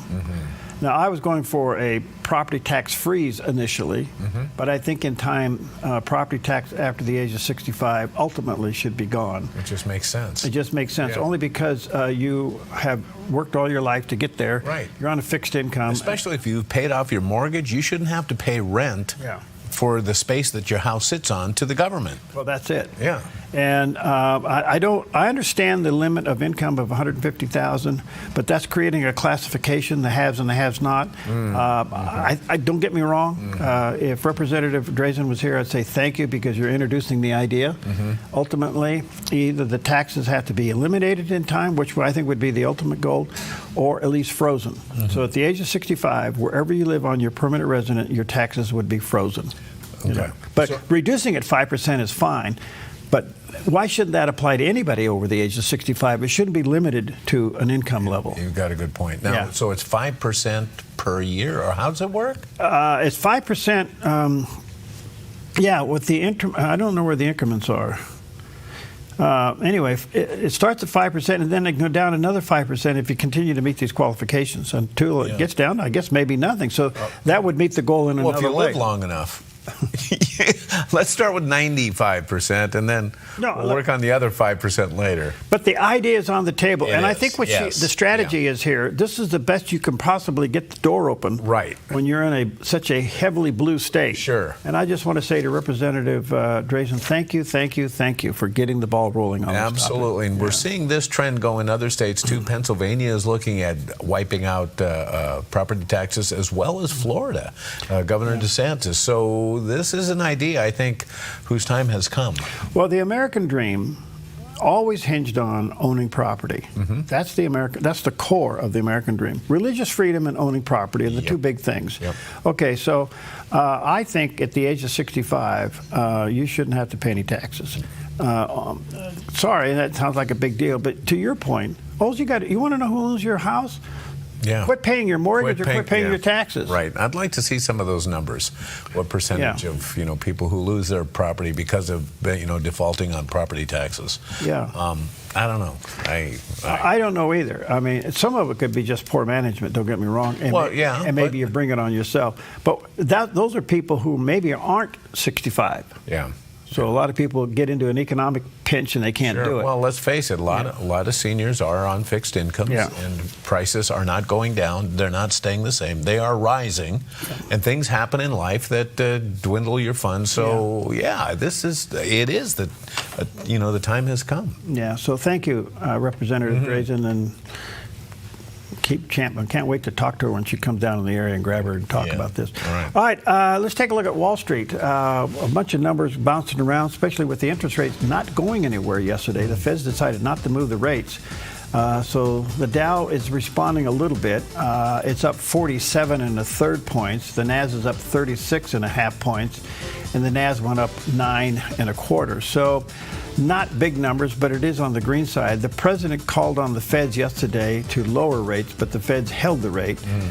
Gold's over $3,000 an ounce. Silver is at just below $34 an ounce, and crude oil is down about 70 cents, $70.25 a barrel. So those are the numbers this morning. Well, it's a bad day for Chuck Schumer when he goes on to what should supposedly be a friendly crowd and a friendly panel. He appears on The View, and he gets pounced on. I mean, what a day for Chuck Schumer. Well, Democratic strategist Robert Patillo joined Newsmax's National Report, and he commented on this clip of Schumer getting the business.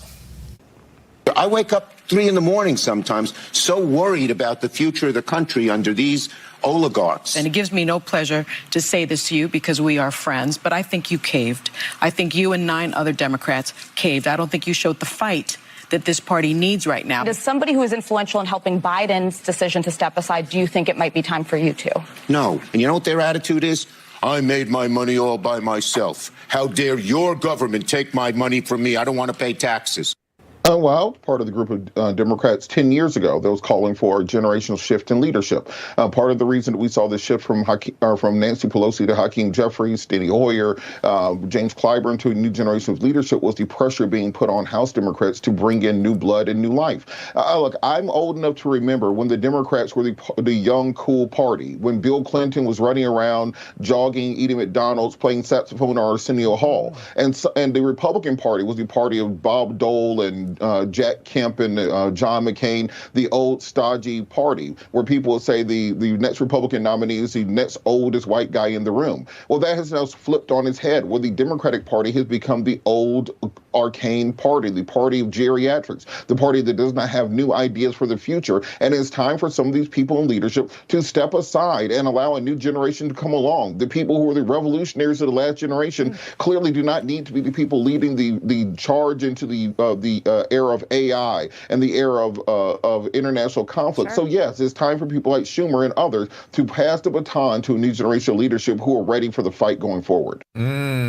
That's an interesting observation. Yeah, I think age is a factor, but I think the big factor of the decline of the Democratic Party is crazy doesn't sell anymore. Right. And you know what? He made a good point. You know, the party used to be the young, cool party, and the Republicans were the geriatric party. It has switched. The trouble is in the Democrat Party right now, the young wave, the AOCs and the Squad and all those, they're all coming up with old ideas, socialism, that those days are gone. They're behind us. It's already been proven. They're a disaster. So they got a real problem. Yeah, that's what I say. I think crazy doesn't sell. And the other thing is that there's a part of this that we don't see publicly.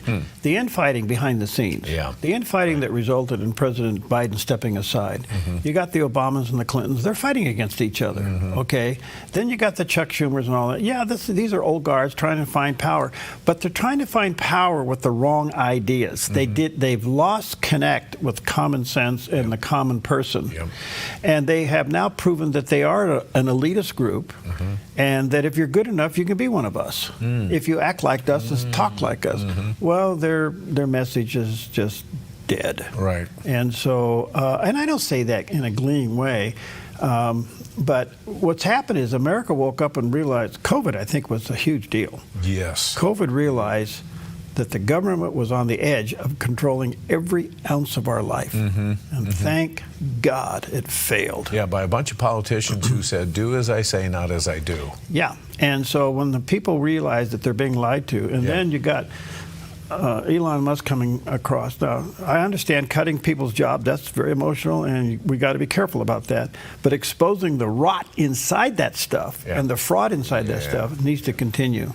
Yeah. Well, you know, I saw an interesting meme the other day. You know, you bring up Elon Musk, and a lot of people are upset because people are. Well, you see, yesterday they burned a bunch of Tesla in Oregon. Well, now that brings up another question. Is this domestic terrorism? Yes, you bet it is. Yeah. And it needs to be caught and arrested.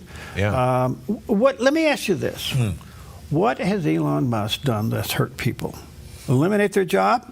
Okay, that happens in the private sector too. All the time. All the time. Okay, but as far as damaging people or hurting people physically, no. And for them to take it out, I think they burned 6 Teslas and they keyed 20. Yeah, right. And that's just that incident. It's happening all over the country right now. So, yeah, I think it's domestic terrorism. But isn't it interesting that the federal government said you had to get the COVID shot or you're going to get fired? Yeah. And they did fire people. But Elon Musk comes in and says either you have to go back to work in the place that you're supposed to go to work or you get fired. And that's not okay. Yeah, you get the shot or you're out of the military. Right, and that's okay. That's okay. Everybody was fine with that on the left. So what I say, I think crazy doesn't sell anymore. Right. And the whole thing with Musk and Tesla is just so ironic and so hypocritical for people in EVs in the world. The whole thing is just crazy. You know what? Just take these people that hate Elon Musk so much and say, you know what? If you're stuck on the International Space Station, who do you want coming to get you? Well, some of them are stuck up there. They just don't know they're stuck up there. They live like they're stuck up there. Yeah. One other little point here, and I don't mean to belabor the point. Okay. But I was thinking about this yesterday as I was reading, trying to keep up with the news, which, quite frankly, I get tired of doing. Is Have you noticed one thing about Democrats do well? And that is protesting. Yes, you're right. And their protest eventually ends up into being violent. Right. And it's Name me okay. a movement on the right where that occurs with buildings being burned down, cars being keyed and burned, and people getting hurt. You are right. Yep. Or going on a college campus and destroying things. Yeah. This is the left doing this. Yeah. Okay? And so, I don't know. It's kind of crazy. But we're living in crazy times. But, I'll tell you one thing, though. There is a great sign out there. More and more young people, Gen X and below, are saying, all right, everybody's lied to us. What is truth? Yep. And they're seeking God. Yes, that's at key. numbers that are just amazing. Yes. I've always thought the revival in the last days would come through the young people. Yeah. If it was going to happen in our generation, it would have happened. Would have happened, right. It didn't. It's got to come from the young people. So, anyway, we're going to take a crazy break. We'll be right back.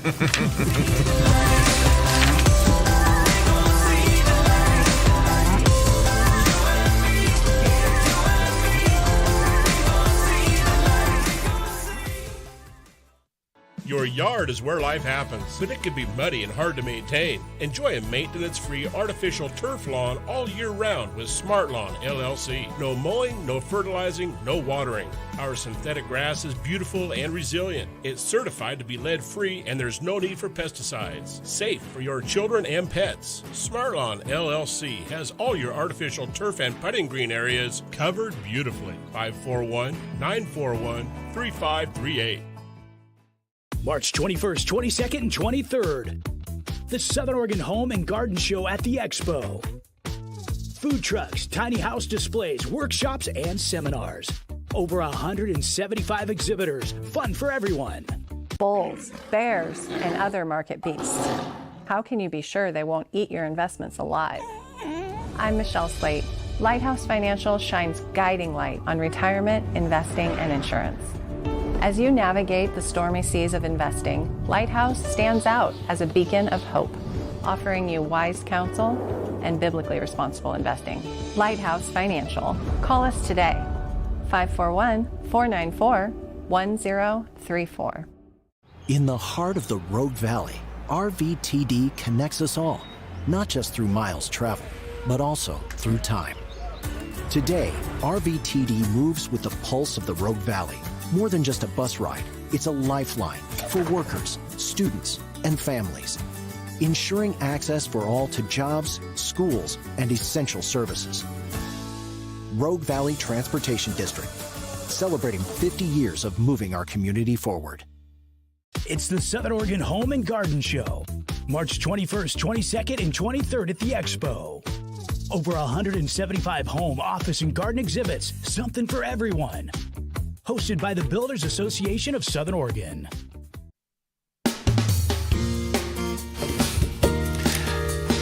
Good morning. Happy first day of spring. Boing. Boing. And winter's got a little bit of a hold on here in our area for the next couple of days. Real quick question. Why don't we spring forward on the first day of spring? Good question. Huh? So let me answer this, Mr. Okay. Question asker guy. Okay. When is the West Coast going to do away with one way or the other with daylight savings? Oh, that's the 60. See, we have to have all three states do it. Absolutely. Or it'll be a real confusion. Right, right. So, especially us here in Southern Oregon and, our friends that go back and forth across the border here. So, the president got up one morning and said, we're not going to call this the Gulf of Mexico, we're going to call it the Gulf of America. Okay? Why don't you just get up one morning and say, we're going to do away with daylight savings and we're going to call it farm time. Farm time, yeah. Okay, I can go for that. Go for farm time. All right. Well, so much we just solved all those problems. Yeah. All right. Well, a lot going on around the world. Let's go back over to the Middle East and get checked in with CBN Newswatch. This is CBN Newswatch. We begin in the Middle East, where Israeli troops are launching ground assaults against Hamas in Gaza, as the IDF is expanding its operations against the terrorist group.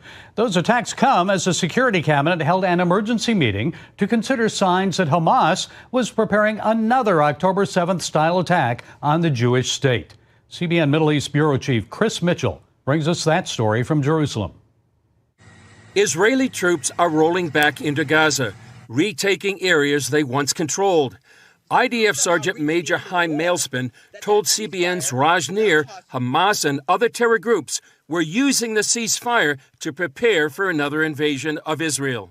Our intelligence gave a very strong indication that during this regrouping time, Hamas, Islamic Jihad, Jabhat al-Nusra, etc., wanted to actually do another invasion. Right now, during the ceasefire, this is what our intelligence sources said, use the little time they had during the ceasefire to do another invasion.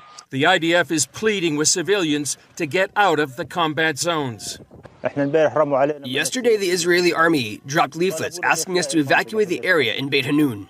Israel's defense minister warns that it's going to get worse if the hostages are not freed and Hamas removed from power. Unless all the Israeli hostages are released and Hamas is expelled from Gaza, Israel will act with forces never before seen. Take the U.S. President's advice, return the hostages and expel Hamas, and other options will be presented to you, including relocating to other places in the world for those who wish. The alternative is utter destruction and devastation. In Washington, the Trump administration says the new fighting could end right away if Hamas would accept the U.S. proposal to extend the ceasefire begun in January. An administration spokesperson warned the opportunity is still there, but it's closing fast. The State Department says what President Trump wants most is a permanent and real peace between the Israelis and Palestinians. President Trump is not just wanting a peaceful day or a peaceful week. We have this window of this administration to change the trajectory of what has been decades and decades, coming up on 100 years of carnage that is now unacceptable. President Trump called on Iran to stop arming the Houthi rebels in Yemen, promising to step up attacks until they are completely annihilated. As to Iran's nuclear program, Trump has reportedly given the regime in Tehran 2 months to negotiate a deal, making sure they don't develop nuclear weapons. The president indicated if this can't be done peacefully, it will have to be done militarily. Iran responded with its own threat. We will firmly respond to any aggression against our territorial integrity, national security, or interests with full force. There is no question about that. Chris Mitchell is with us now from Jerusalem. Chris, we'll talk more about Iran in a moment, but first, was Israel's ground attacks against Hamas expected to come this quickly after the airstrikes began? Well, Gary, we talked to the IDF spokesman just the other day after the initial air attacks on Gaza. He said all options were on the table, and they obviously had a plan in place while the negotiations were going on. And if they didn't actually come to results where they were releasing more hostages. So, yes, I think they had a plan, and they're right now operating in central and southern Gaza. They've taken over part of what's called the Netzarim corridor that divides Gaza Strip into both north and south. They're also operating in Rafah right now. There's talks of reports of actually bombing going on there right now. So in terms of your question, I think that was expected, maybe not so quickly. But right now we have boots on the ground there in Gaza. And right now it seems like the whole policy has changed. And as Prime Minister Netanyahu said the other day, they will be negotiating under fire, meaning they'll be fighting while negotiations go on if they resume at all. Chris, I know not many people thought this would actually move into a phase 2, so this really shouldn't be surprising. And we've often talked here on Newswatch about Hamas using a ceasefire to rebuild. It appears they did just that. Now the IDF says Hamas and other groups were actually planning another invasion. So what do we know about that? Would it have been another October 7th? Well, believe it or not, it seems like it would be another October 7th, maybe on a much smaller scale, based on how Hamas has been degraded over the last year and a half. That's what our report said. And Chaim Mailspin, the IDF sergeant. Also, the other day when we did talk to the IDF international spokesman, he said that that was one of the factors of their preemptive strike against Hamas leadership and against Hamas because they were planning for another October 7th. They have tried to extract tools, equipment from the tunnels.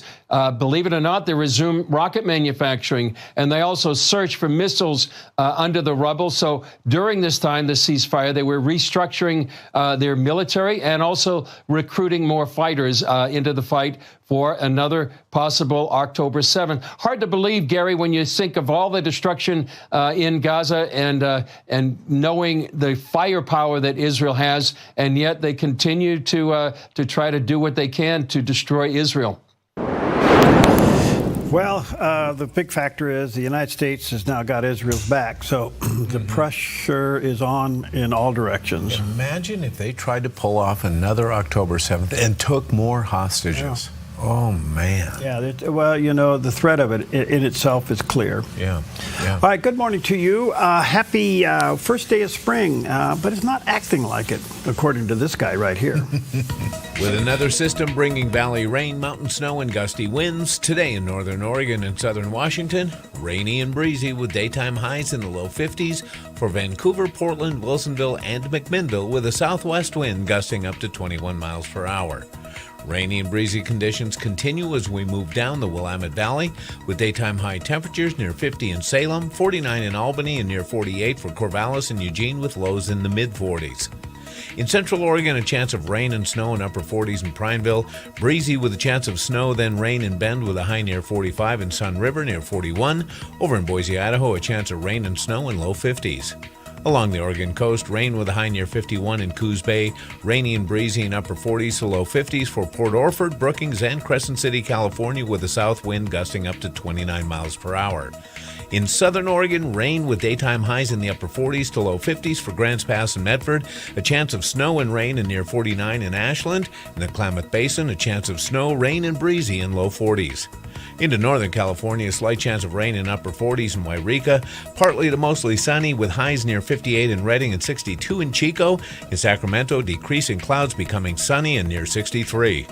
In the Bay Area, patchy dense fog, then mostly sunny in low to mid 60s for Santa Rosa and Napa, mostly sunny in low 60s in San Francisco, the light northwest wind, and today in San Jose, patchy fog, then sunny and 64. It's a snapshot of your Thursday weather on the Dove. Well, there you go. A little of everything floating around up there. We're looking, for those watching on the Dove Radio, we're looking at Mount Ashland. Fog went over. You can see a little blue sky trying to poke through. People on the slope getting ready to go. So, and yet, you may get some snow up there today. Yeah. So all this is...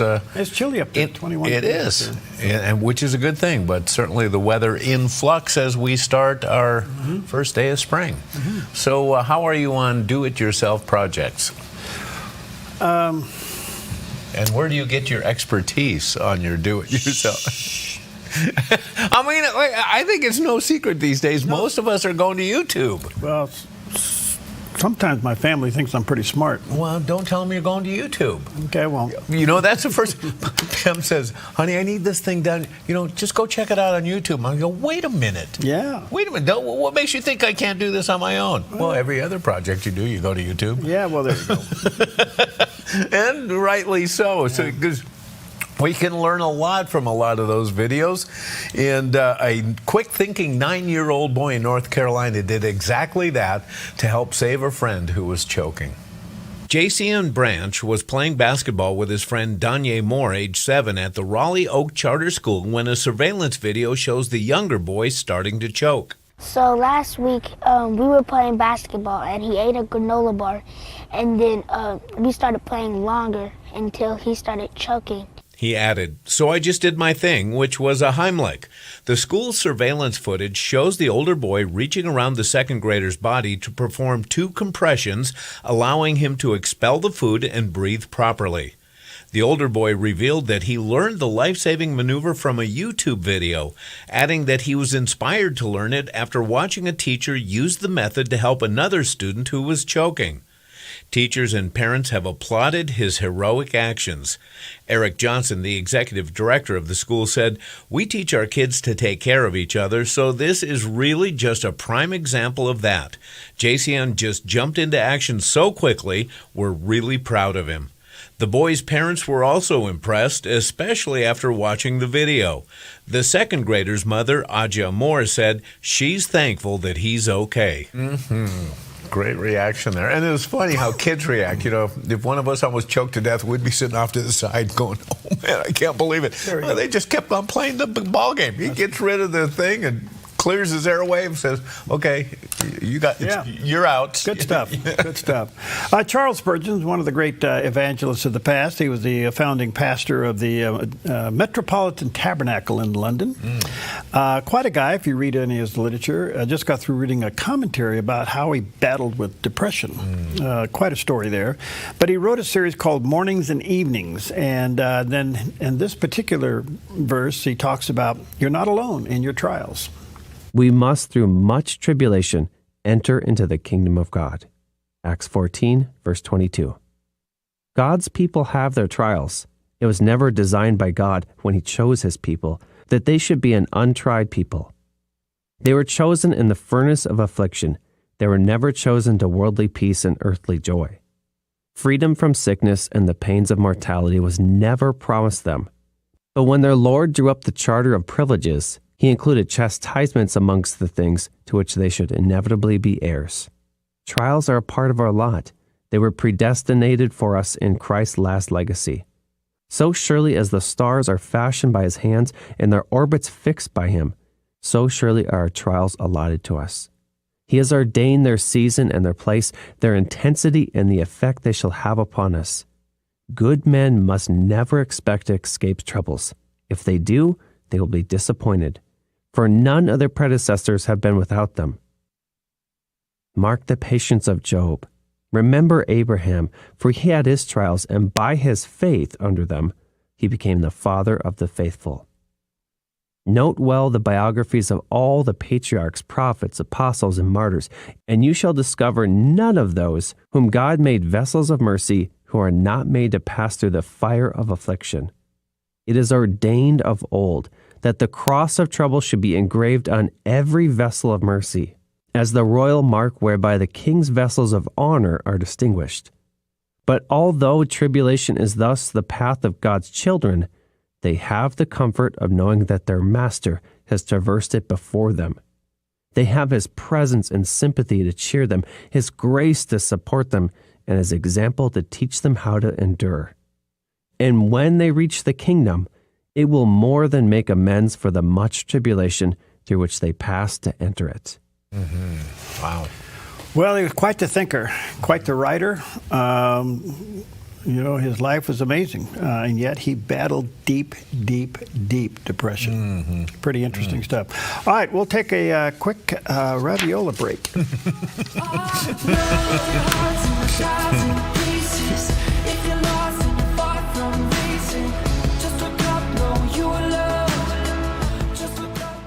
It's the Southern Oregon Home and Garden Show, March 21st, 22nd, and 23rd at the Expo. Over 175 home, office, and garden exhibits, something for everyone. Hosted by the Builders Association of Southern Oregon.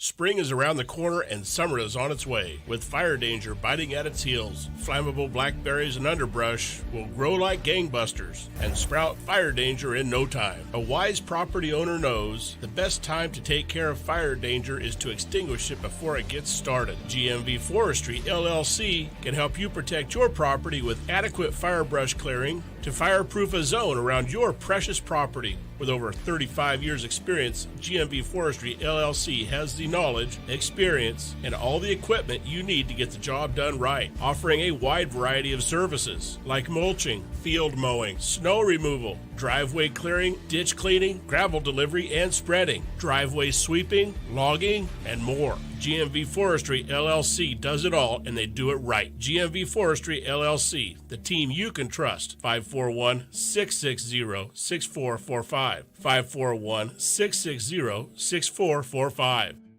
At Kelly's Automotive Service, being good stewards of what God has entrusted to us is at the core of our business. We believe what we do matters. Every interaction, every transaction is another opportunity to bring Christ's values into the marketplace. If you're a technician who wants to be part of something bigger, or just looking for a new shop to bring your vehicle, we would love to meet you. We're Kelly's Automotive Service, where we service your vehicle, but take care of you.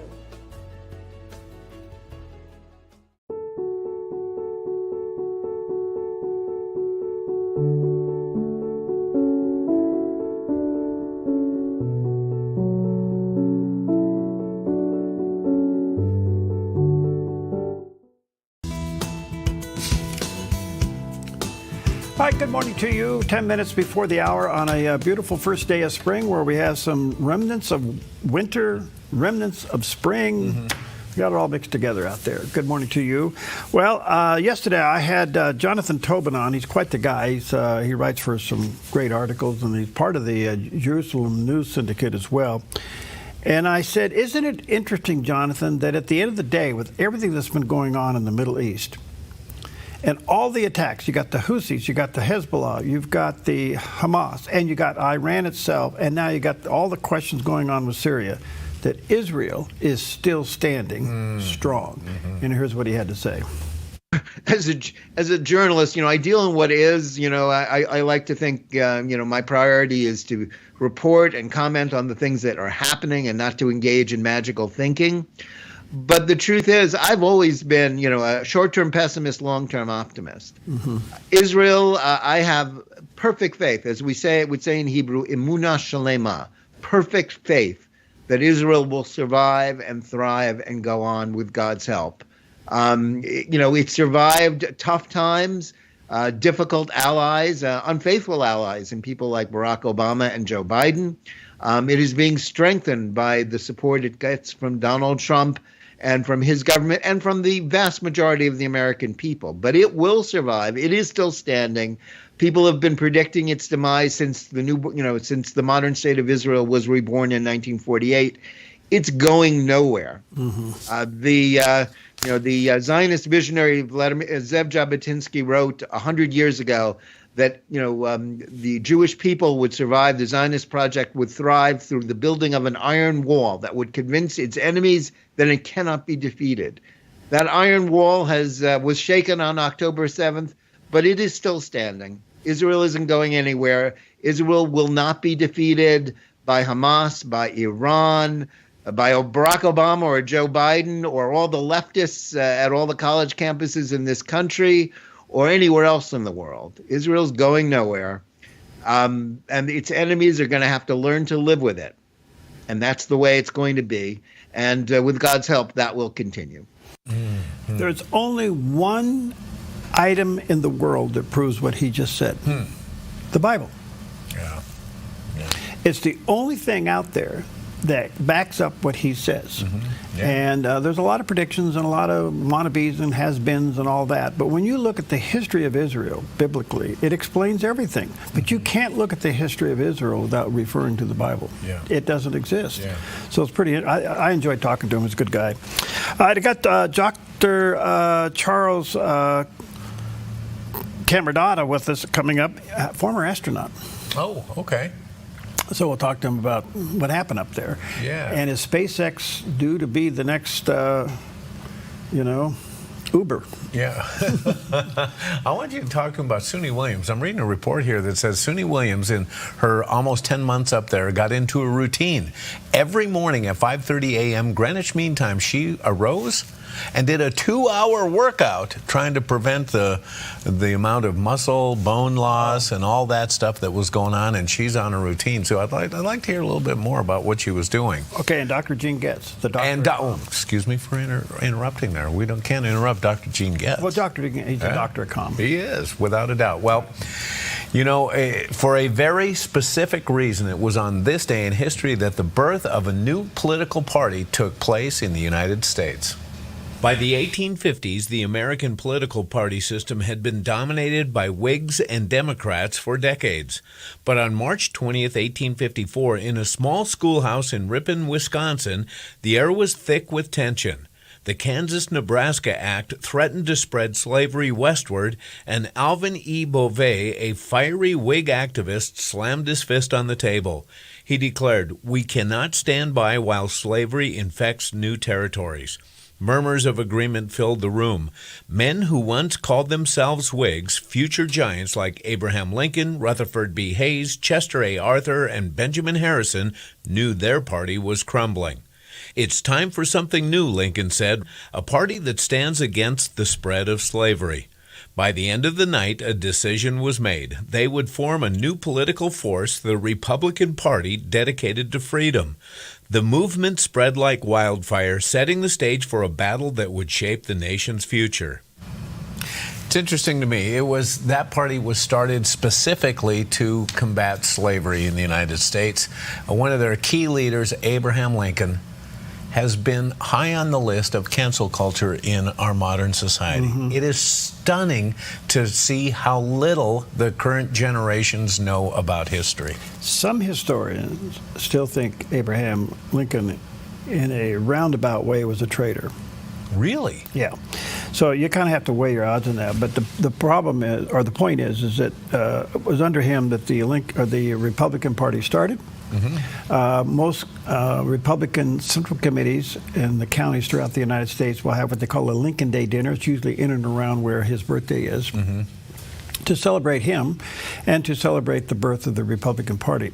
This year, Jackson County, our own backyard, their Republican Day dinner is this Saturday. All right. And?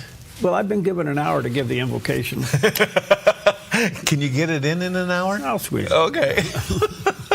Okay, 1 Corinthians, 15:58, as Paul is still after the leadership there. Therefore, my brothers, be steadfast, immovable, always abounding in the work of the Lord, knowing that in the Lord your labor is not in vain.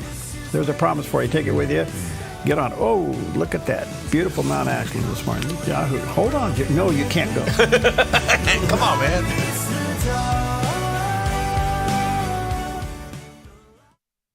March 21st, 22nd, and 23rd. The Southern Oregon Home and Garden Show at the Expo. Food trucks, tiny house displays, workshops, and seminars. Over 175 exhibitors. Fun for everyone. Come fall in love with Northridge Senior Living, where contemporary sunlit interiors meet old world elegance. Walk through our lovely hallways and enjoy the fun staff-led activities. Forge lasting friendships with other residents and our exceptional caregivers. Dine in style. Gather near the fireplace under breathtaking chandeliers. Our reasonably priced apartments are spacious with private balconies. Northridge is Christian-owned and operated, pet-friendly, and only 2 blocks from Asante Rogue Regional Medical Center. On-site 24/7 in-home care is available. We also offer senior adult daycare where your loved one can spend the day with us and the evenings with you. Northridge Senior Living, your home. Welcome to Rise Direct Primary Care. Imagine a healthcare experience where you're known by name, cared for like family, and treated with compassion. How is that possible? With an affordable, flat monthly membership, you receive unlimited primary care and minor urgent care visits. No insurance needed. At Rise Direct Primary Care, we offer a friendly, affordable healthcare experience where you get a whole hour with your provider. Located in Central Medford and accessible by phone or text, we can typically get you in the same or next day. We prescribe urgent care medications directly from our office, saving you a trip and wait time at the pharmacy when you'd rather be at home getting better. Personalized medical care with a human touch. Rise Direct Primary Care is all about healing the sick with compassion and keeping the healthy healthy. Rise Direct Primary Care. We're here for you. Visit risehealthdpc.com or call or text us 541-827-8603. 541-827-8603. Romans 1:20 tells us God's power is revealed in creation. Yet 2 Corinthians 4:4 reminds us that Satan has blinded many to the gospel. At the Life Outdoors, we've seen the truth of God, His eternal power and divine nature displayed in every mountain and stream. Follow along and let's wake the wild within. The mountains don't lie. Where there's truth, there's Jesus. You're watching theDove TV. encouraging and informative for Boise and the Treasure Valley. Seen on KTVJ3 and these Dove TV affiliates.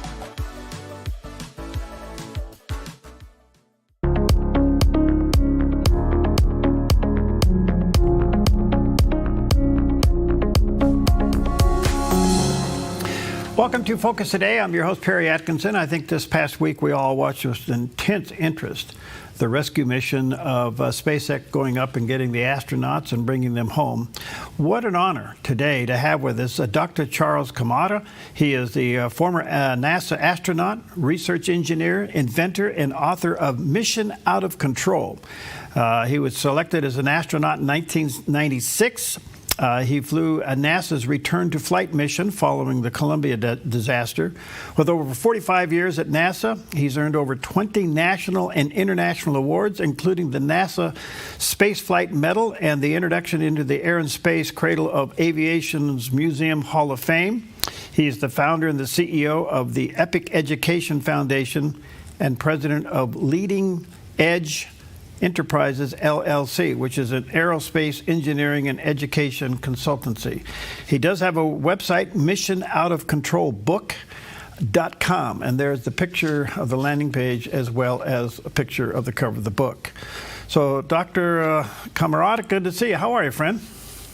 Doing great. Thanks for having me, Perry. Oh, what an honor. Wow. So what's your takeaway? What happened this past week? Well, it was a very successful landing. SpaceX performed beautifully, perfectly. It was a perfect mission. Return flight from the International Space Station. Butch and Sonny, Nick Hague, Alexander are all healthy. They're back with us on Earth, and they're getting back in shape. Were there any surprises for you to see? Well, the only surprise that we all saw was the failure of the Starliner vehicle, right as it was getting ready to dock. Unfortunately, it had problems with its thrusters, it had helium leaks, and it was deemed inappropriate for the crew to fly back on that vehicle. And so that was a hiccup, but it's not unlike many things that happen when we fly in space. Many things happen on all missions. Do you see Starliner returning? I don't know. That's a tough call, Perry. Boeing has some serious financial problems, but aside from the technical issues that they have to overcome, I think Boeing as an organization has some serious cultural issues, just like NASA does right now. What's your take on the fact that NASA, of course, you've been a part of NASA basically all your life, and then here comes people like SpaceX, and they do it faster and easier. How are you processing that in your head? Well, I'm very happy that they're doing that, Perry, but that's how NASA used to be. And so the first half of my book, I talk about how we devolved into where we are now at NASA. NASA, during Apollo, had the best and the brightest that came from NACA, and they came from this research culture. And we did things as a research culture, what I call intelligent, fast failure, failing smart, fast, small, cheap, early, and often.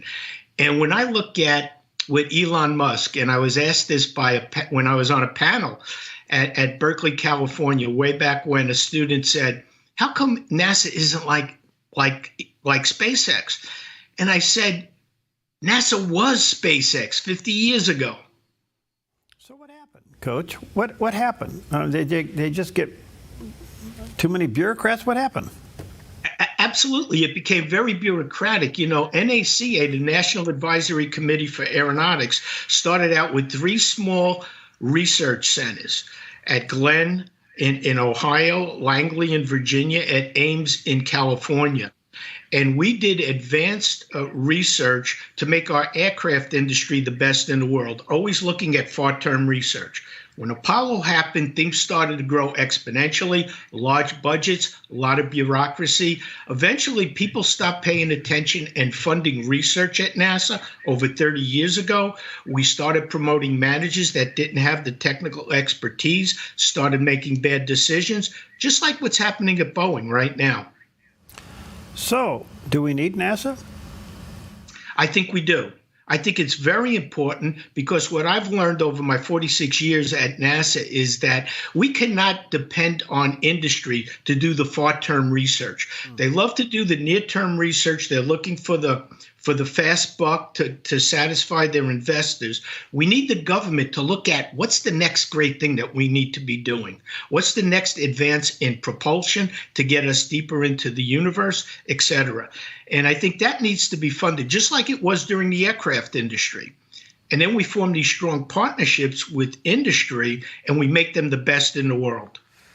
Okay, I want to come back to what happened with Starliner not performing and these astronauts getting stuck up there. Now, I'm a pilot, but I don't have the experience you have. But you trained as a pilot to have a backup plan. Okay, you're always thinking about the what if. How come we would allow ourselves to get in a situation where we couldn't go rescue these people? Yeah, that's a very, very good question. NASA always plans, has redundancies in systems, subsystems, has contingencies in case something goes wrong, random unexpected event, right? And so the plan would always be to take them back with a Dragon capsule. Unfortunately, the only one that was available on station at the time was Crew Dragon 8. It already had 4 crew members assigned to it. Butch and Sonny could have fit on that Dragon capsule, but I don't think they had enough spacesuits. The only other option would have been to put Butch and Sonny back in the Starliner and take their chances coming back to Earth. Until Crew 9 launched for the International Space Station 3 months later. Mm-hmm. And so within those 3 months, it was uncertain if we had a major malfunction on the space station and we had to evacuate, how we would get Butch and Sonny down as safely as possible. What are they going through right now, Butch and Sonny? It's post-landing. What's happening to them right now? I'm sure they're being checked out by all the flight surgeons. They're having physical therapy. They're going through a rehabilitation process, their fluids, and they're getting looked over. And it'll take them, depending on their condition, probably 1 to 2 months to get back up to speed. Sometimes you never fully recover all the bone loss that you get in space, but so far we've been pretty lucky, and most of the astronauts come very close to retaining and regaining their full bone mass. I guess the other thing that we were surprised to hear, that the International Space Station had enough to keep all those astronauts alive when they weren't planning for 2 more to be there for 9 months. Yeah, there's plenty of supplies. Plus, they have cargo missions that go up to the International Space Station. I flew right after the Columbia accident. So there wasn't a space shuttle to the International Space Station for 2.5 years. We had to reduce the crew on Space Station to 2. And Space Shuttle, when we brought supplies, we brought over 8,000 pounds of supplies to the International Space Station because Space Shuttle was a much larger vehicle. Do you miss the shuttle? I missed the shuttle, but Perry, it was a very dangerous vehicle. It was probably the most dangerous space vehicle that we ever flew humans on. It had probably a 1 in 67.5 chance of not coming back. Ooh. And that's not good. And so what I see in this next generation, going back to the capsules, launch abort capability that we see on the Dragon capsule, the Blue Origin capsules, this is a much safer vehicle. And I think that's the way to go. We have to constantly be improving, increasing the safety of the vehicles, reducing the cost of the vehicles. What's the lifespan of the International Space Station? Well, it's probably exceeded its life expectancy. I see maybe 5 to 10 years. I think as soon as we could get something up there to take its place as quick as possible, I think we should deorbit the International Space Station. There are several commercial companies looking at a commercial orbiting space station right now. Okay, I want to come back to kind of the core of your book, Dr. Camarada. The interesting thing about this is, are we too much in a hurry to do something in space at the cost of safety? I don't think that's as much an issue as We don't have the right culture for safety. I talk about, the major problems and why we had Columbia accident and why we had Challenger accidents is because we lost our research culture. And a big part of that was a psychologically safe environment. Where I grew up as a researcher, we were allowed to have tough arguments, differing opinions, all voices are heard. If there were issues, we drove them down to truth, understanding the root causes before we went forward. That's not the case right now. We're not as technically competent, and we're preventing the voices that are speaking up from being heard. They're being silenced. That's very dangerous.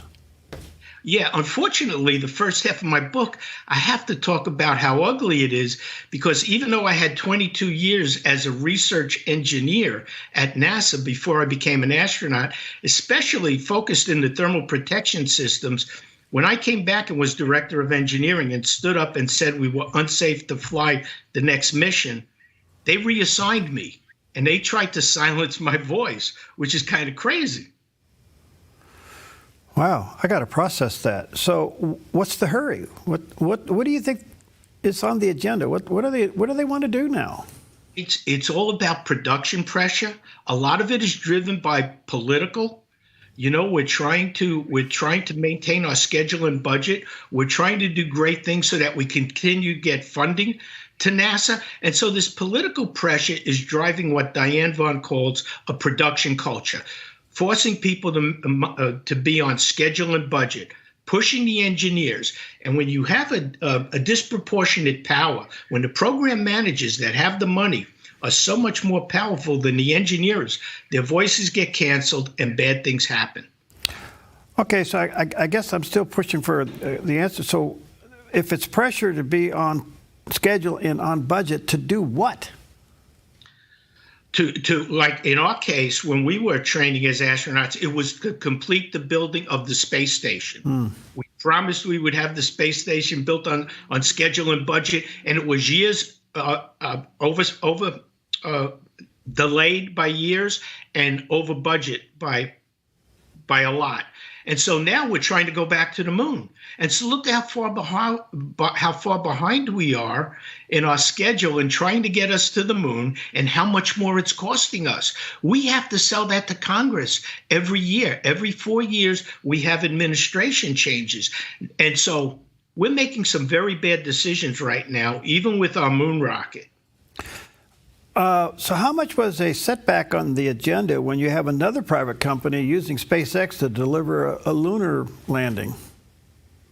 Well, I think SpaceX could do it, right? And so now the next administration, and whoever the next administrator is, has to make a decision. Do we continue with this expensive SLS rocket that NASA was pushing, which cost $4 billion and can only launch once every 2 years? Or do we go with a Falcon Heavy and a Dragon-type capsule and a landing system that we could do much faster and much cheaper? And so we have to take another hard look at that architecture, because the planners that planned this Artemis architecture, I think did us a disservice. We didn't have the right people making decisions. How much international pressure is NASA under? We're under a lot of international pressure, not only NASA, but the entire United States. We could very well lose the next space race to the moon. I told this to the administrator of NASA before I retired in 2019. I was afraid that going forward, the way NASA is going, we could potentially lose the space race to China. Another thing we're very far behind is hypersonics research. When I was a young engineer, that's what was my specialty. We were leading the world in hypersonics. Right now, Russia and China have operational hypersonic weapons, and the United States does not. Wow. All right, let me take a quick break here. Let me say to our viewers and listeners, check out the book, Mission Out of Control. That's also the website, missionoutofcontrolbook.com. There's the picture of the landing page and a picture of the cover of the book. Dr. Camarada has a website, and you can see that as CharlieCamarada.com, Excuse me, C-A-M-A-R-D-A. I apologize. CAMARDA.com. We'll be right back. Your property demands equipment with more reliability, durability, and versatility built in. Kubota equipment is ready to get the job done right.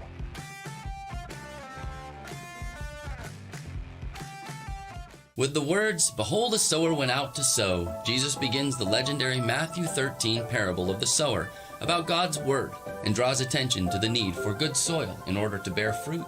This question of good soil motivates and challenges every Christian parent. Can good soil be nurtured in the lives of our children?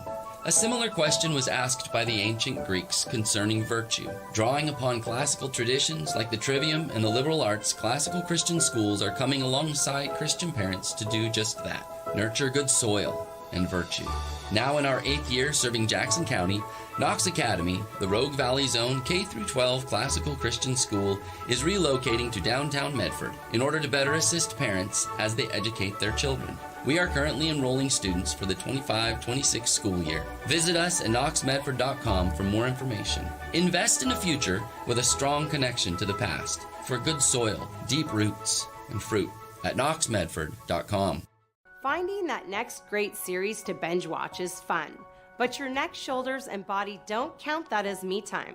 Hi, I'm Tamara Miller, owner of Organic Element Spa, and I invite you to put down the remote, get off the couch, and schedule yourself some real me or we time with your favorite service, like one of our many massages, couples massages, or facials. Your health, safety, and comfort are always top priority with us at Organic Element Spa. We can't wait to see you. Book your appointment today.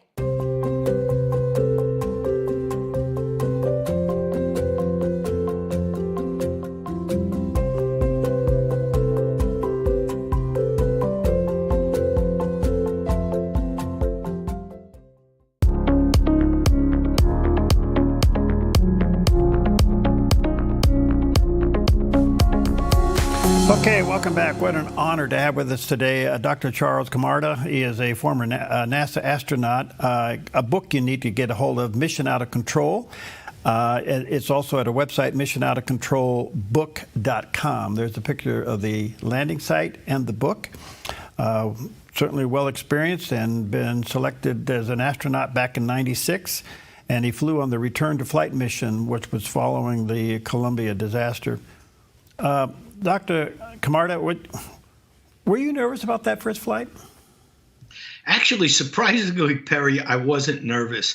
You know, I spent 2.5 years after the Columbia accident putting together teams to solve this problem, developing technology that we could fly in space that would keep us safe in the event that we had a debris strike similar to what caused the Columbia accident. And so I realized that the chances of having a catastrophe were the same, about 1 in 67. And I felt it was our duty to fly this mission to try to make the space shuttle as safe as possible. Do you think we'll ever have a vehicle like the space shuttle in the future? I think it's possible. You know, when I was a very young engineer, we worked on during Ronald Reagan years, that's how old I am, Perry, we worked on something called the National Aerospace Plane. Remember, that was the vehicle that was going to take off from a landing strip, fly directly into space, air-breathing hypersonic multi-cycle engines, flight and get us to Japan in about 2 hours. Unbelievably difficult, what I call epic challenge. Mm-hmm. Why is returning to the moon so important? Well, I think not only returning to the moon, returning to Mars, doing space exploration is important because it forces us to push ourselves to develop new technology. And most of the technology we develop is used for us right here on Earth. When you think about living off the land on the moon or Mars or other extreme environment, you have to preserve everything. You have to be very careful of your resources. And so how we clean water, repurpose water, develop new consumables, all that technology can be repurposed and used here on Earth. One of the things also, Dr. Camarda, that we kind of struggle with is space trash. What are we going to do? Can we send a big magnet up there and gather it all up and fling it out there further? What are we going to do with this? There are several proposals out there to try to do something like that, and it's very difficult, as you might imagine. Space is vast, the material is spread out, it's moving, and how do we collect it? How do we make the near-Earth environment safe? Unbelievable. There's still plenty of space out there. It's a large ocean, so to speak, but it is a problem that we have to be aware of and do something about. We can't just explode satellites in orbit. It causes millions of very tiny particles, and those are very dangerous for people operating in low Earth orbit, like International Space Station. So these altitudes, is somebody selecting, is it like flying into a controlled airspace at an airport? Are there altitudes where certain things are happening up there? We fly the International Space Station at about 250 miles at an inclination of 51.6 latitude. I'm not familiar with the Chinese space station, but it's in a different location in space. We have geostationary satellites, of course, that are for military purposes. We have many communication satellites. All those large objects are known to us, and so they deconflict where the space station is so bad things don't happen. We basically monitor things about the size of a softball, if you will. And so if need be, we could deconflict a potential object striking the space station and maybe order a maneuver to get out of the orbit. Of course, we see a lot what NASA does, but we don't see a lot what NASA doesn't do and what the military is involved in. I would imagine there's a lot of classified things going on in space, perhaps more than we can possibly imagine. Well, NASA doesn't usually get too involved in the classified projects. The National Aerospace was a restricted classified program, even though it was a civilian program. The technology that gets developed is advanced, and we don't want it to get into the hands of non-U.S. citizens, for instance. And so thank God we have many laboratories. We have several laboratories around the country in the Department of Energy and Department of Defense that are doing very advanced research. Is Space Force performing as it should? I think Space Force was a good call. I'm not sure exactly what it's doing right now, but they're doing amazing, amazing things. They fly an orbiting mini space shuttle, if you will, that can stay up in space over 400 days. And it's totally remote and it's autonomous. Of course, we don't know what its mission is, and it lands just like a space shuttle. Wow. Yeah, we've seen pictures of that. So I want to come to your book. What do you want people to have for a takeaway? Well, the book is really two books in one, Perry. It talks about how bad NASA is, so people realize that, they think NASA is this shining castle on a hill, that even NASA struggles with these very bad problems, just like Boeing does with culture. The second half of the book are my thoughts on how we fix this problem, how we get back to a research culture, how we teach NASA to work to solve complex problems by using multiple high-performing teams connected in a network, get rid of the bureaucracy, make it a very flat organization, and possibly using AI and natural language processing and machine learning to identify when we have problems, we notice weak signals in either behavioral problems that we need to fix in any one of those hundreds of teams or technical problems. Do you think the higher up of NASA understands they have a cultural problem? No, absolutely not. I tried to talk to Bill Nelson. I tried to talk to every NASA administrator. I recently told them I was writing this book. I think they need to listen to this story before it comes out. I told it to two people, the deputy administrator, the associate administrator. They basically blew me off. They didn't believe it. Is DEI part of NASA these days? I hope not. I know it was. I think they're divesting themselves of DEI. I think we need to be a meritocracy. We need to hire the best and the brightest, no matter who they are. We need to teach them how to work together in high-performing teams, which I talk about in the second half of my book. And that's what we need to do. We need the best and the brightest, period. Well, it's alarming, it's frustrating, and it's kind of sad to hear this, because if they can't get this fixed, then can we trust them? No, you're absolutely right. I had major concerns with the moon rocket that's going around the moon that they're getting ready to put astronauts on, Artemis 2. NASA basically covered up serious problems with the heat shield on Artemis 1 that came back from the moon and was unmanned. And they're failing to solve the problem. They're going to fly the same exact heat shield, and they're only going to modify the trajectory. And it's really a problem that they don't understand the physics of what is happening, why they have this failure. Just back to another question a little bit. So to NASA, how much of a threat is private space exploration, i.e. X? You know, I think if NASA doesn't get it right, we might have this one opportunity with the new administration and the new administrator that we get. Maybe someone would understand. But if we keep going the way we're going and taking all of NASA's funds, throwing it at a human space program that's poorly managed, poorly technically directed, and getting NASA to operate these huge systems, that's not what government agencies do best. If we continue to do that, I believe we should close the doors at NASA, and we should think about creating a different organization. Yeah, I hear you loud and clear. It's not something that I'm enjoying hearing, but given the fact that it's space travel and it should be efficient, should be safe, I'm trying to figure out what the hurry is, and if it's just a cultural that's trying to throw a bunch of people up in space on different mission assignments, it's kind of alarming.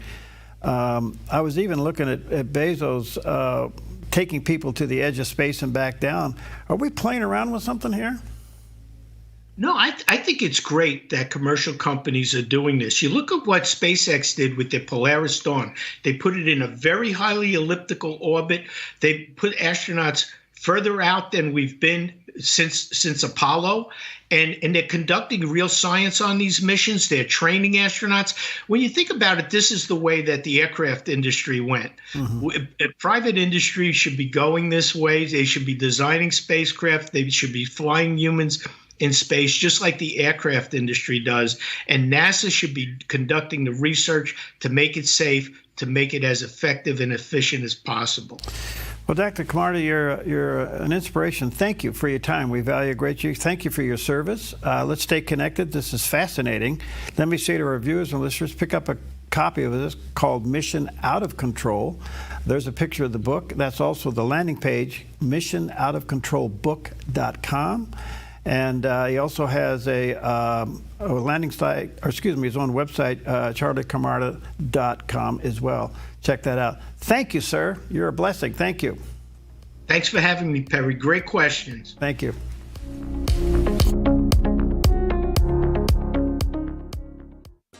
Hi, Dad, father and son jewelry. Looking for engagement rings? Ovals, round, pear shapes, and more. All a third off at Father and Son Jewelry. And let's not forget about our fellas. With Lashbrook, you can have it your way. From plain bands, precious or alternative, thick or thin, we can add stones, engravings, and inlays. Lashbrook can do it all. Father and Son Jewelry. Your family jeweler since 1958. Visit Father and Son Jewelry, 5 generations of family in Medford. 71.5 Golf Challenge arrives Saturday, May 17th, with a 4-person scramble, morning and afternoon shotguns, and a 6:30 award social. Register your team to win by April 1st for our early bird special. Score the team player pack for just $20 instead of $100 with code Early Birdie. Become a sponsor and help thousands of kids across Southern Oregon. Visit 715.org or call 541-779-3275 today. Remember, at the 71.5 Golf Challenge, your drive changes lives. Hi, I'm the SOS Alarm guy, here to tell you about a great deal. SOS Alarm will not only beat any internet deal, but will install the system too. So burglars, beware.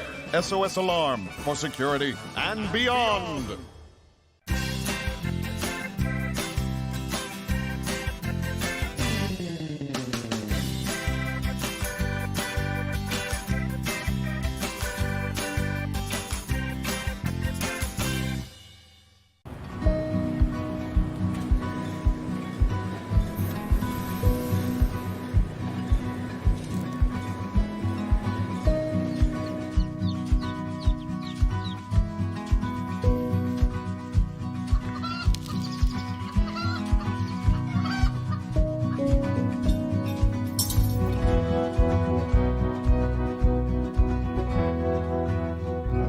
Exchange Co-op, where big ideas grow.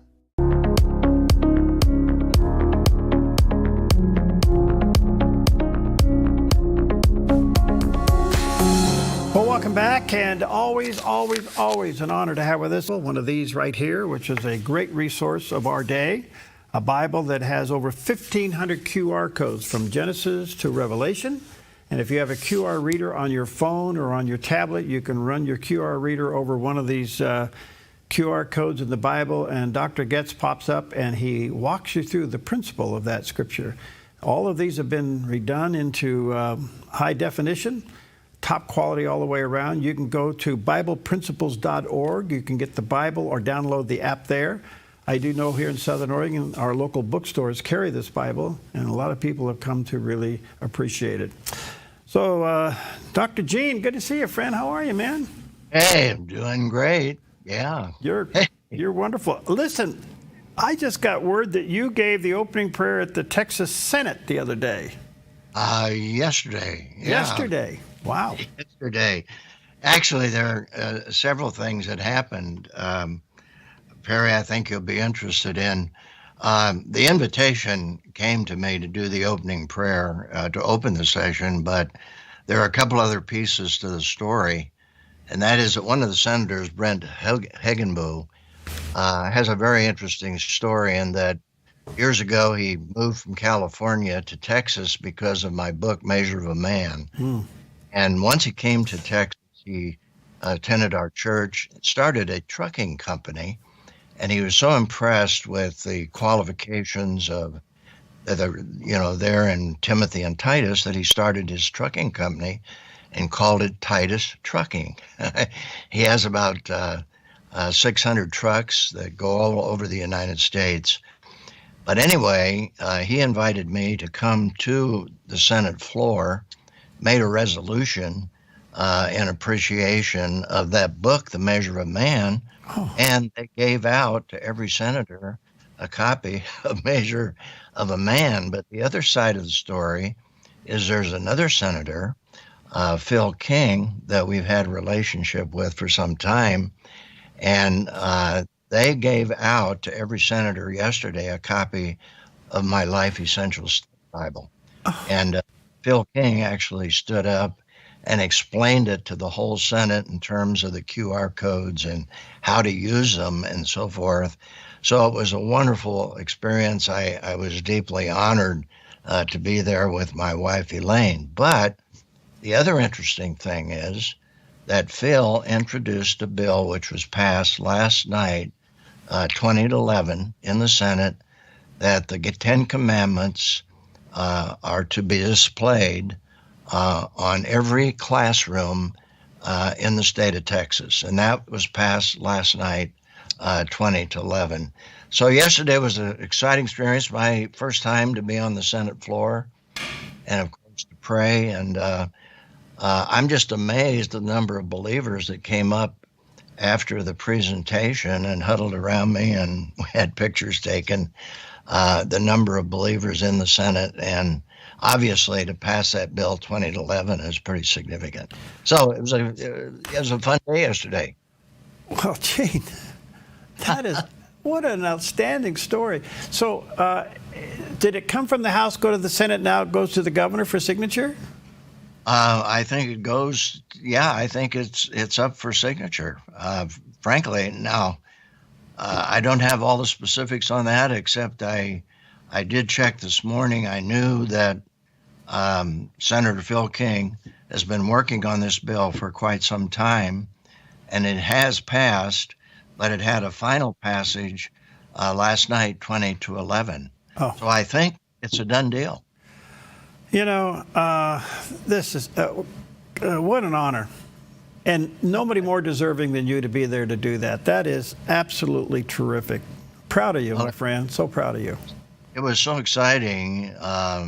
Phil King stood on the floor yesterday and took about 5 minutes to explain the Life Essentials Study Bible on how to download them. And by the way, he has probably personally given out 250 Bibles personally and sat down with politicians and showed them how to use it. It's just that's an exciting story. But the other one is that the resolution that was passed by Senator Brent Hagenbu, was a resolution thanking me for the measure of man and how it impacted his company and these 700 drivers that he has. And he's called his trucking company Titus Trucking, based on look at Titus. So that he explained all of that on the Senate floor yesterday, which was really exciting. Well, congratulations. And let me say to our viewers and listeners, if you've never read The Measure of a Man, now how many years ago did you write this? Well, over 50 years ago. And you think you wrote it yesterday? Would you? Well, it's, it's super cultural, because those are qualities that came directly from the Holy Spirit through the Apostle Paul. So those 20 qualities of maturity are just as relevant today as the day they were written, back in the first century by the Apostle Paul. But yeah, the book has never gone out of print, and probably over 2 million have been distributed throughout the world, literally. But to see that every member of the Senate to get a copy of the book based on Brent's story of how it impacted him was really exciting. Well, let me just say here again, take a few extra seconds here to our viewers and listeners. If you've never read the book Measure of a Man, let me say a couple things. Number one, every man should read it. Every men's group should go through it. It's as simple as that. You can go online, still order it. I've often referred to it myself. It's kind of like one of those things that I go to and say, did I meet Gene's qualifications? Which is taken out of the book of Titus. But anyway, it's called The Measure of a Man. Let me say, get it and give them out. Every man should have this in his own personal library, and every men's group ought to take a season and go through it. So thank you. You know what, Jane, this is a perfect segue over to Proverbs 6, dealing with work ethic. If there's one single complaint I hear from managers of businesses and ministries across the board, and it seems that the work ethic in America is gone. So lead us through this principle. Well, basically, it comes right from Proverbs, Perry. I'll just read a little section. It says, a little sleep, a little slumber, a little folding of the arms to rest, and your poverty will come like a robber, your need like a bandit. And of course, the principle here is with God's help, we are to definitely practice a biblical work ethic. And the principle, the way I've worded it, Perry, is this: though sin has impacted all creation, we're to be diligent and industrious, meeting our personal needs, yes, very important, providing for our families, yes, if you don't provide for your own family, worse than an unbeliever, and then supporting God's work. And so consequently, when sin entered the world, in the world there in the Garden of Eden, it did affect everything in terms of work and effort, thorns and thistles. To work, we're to do God's work. Our work is God's work. And so this whole principle is that we do have a responsibility. Now, obviously, there are people that need help. They need help. And we're not talking about people who truly need help. But the fact of the matter is that all of us are responsible to do God's work by working and taking advantage of the opportunity. Work is one of God's greatest gifts to us, to be able to do a day's work, to take care of ourselves, our family, and of course to support the Lord's work. There's a New Testament principle on that. Don't work because your boss is watching you. Do your work unto the Lord. That's it. Right. And Paul was very specific, with some of the Thessalonians who are taking advantage of other believers. And he said, if you don't work, you don't eat. That's a pretty strong statement. And So I think we need to take that very seriously. There's another part of this, and you mentioned it here quickly in your line here. Personal needs is obvious, providing your family obvious, but supporting God's work. It's so refreshing when I run in, and maybe you just had an experience of that yesterday from your friend who owns the Titus Trucking Company, that when you're impacted by God, is your business to make you rich or to support God's work? And I'm really intrigued by people who have this revelation in life that God gave them the business as a means to support ministry. I don't mean that to be selfish, but it's an amazing transition in somebody's life when they go, you know what, I have this company not to put money in my account, but to fund God's work. That's pretty exciting. That is really exciting, and there are a lot of Christian businessmen out there I've met that have that as their goal, and we can be thankful for that. However, there are a lot who don't, and they need to take this principle seriously. So just back to one other quick thing on this before we leave, and that is don't give sleep to your eyes. It says that in that verse there. Do you ever fall into bed and you're just too tired to do anything more? Yeah, that's true. But what does it mean by that, slumbering? Okay, which one are you referring to? Well, it'd be Proverbs 6 there, where I think it's 6:4. 6:4. Yeah. Don't give sleep to your eyes or slumber to your eyelids. Yeah. Well, that's backing up into the previous passage there. I have to give a little thought to that, but it obviously doesn't mean that we should not get sleep. Right. No, but it does back up what you were saying somewhat by saying in verse 9, how long will you stay in bed? That's right. That's basically what it's talking about. If you go down to the next verses, it explains exactly what he means, and that is that he says, how long will you stay in bed, you slacker? Dealing with a slacker. When will you get up from your sleep? So he's dealing with people who are lazy. Pure and simple, lazy. Yeah, get up and go. All right, let me take a quick break. Let me say to our viewers and listeners again, the Life Essentially Study Bible. Why, if you go to BiblePrinciples.org, you can also download the app. That's a convenient way to have this resource. There's nothing like having the Bible physically in your hands, and you can get one there through the website. I do know the local stores here carry them. And let me just say this. Go ahead. Where can they get Measure of Man? Just Google it or what? Yeah, just go to BiblePrinciples.org. You can order it right from our website. Okay, BiblePrinciples.org. Order up Measure of a Man. Order up a bunch of them. Men, have your Bible study of this. Man, singular. You need to read this book. Just grab it and make it part of your reading exercise over the next couple of weeks. All right, we'll be right back.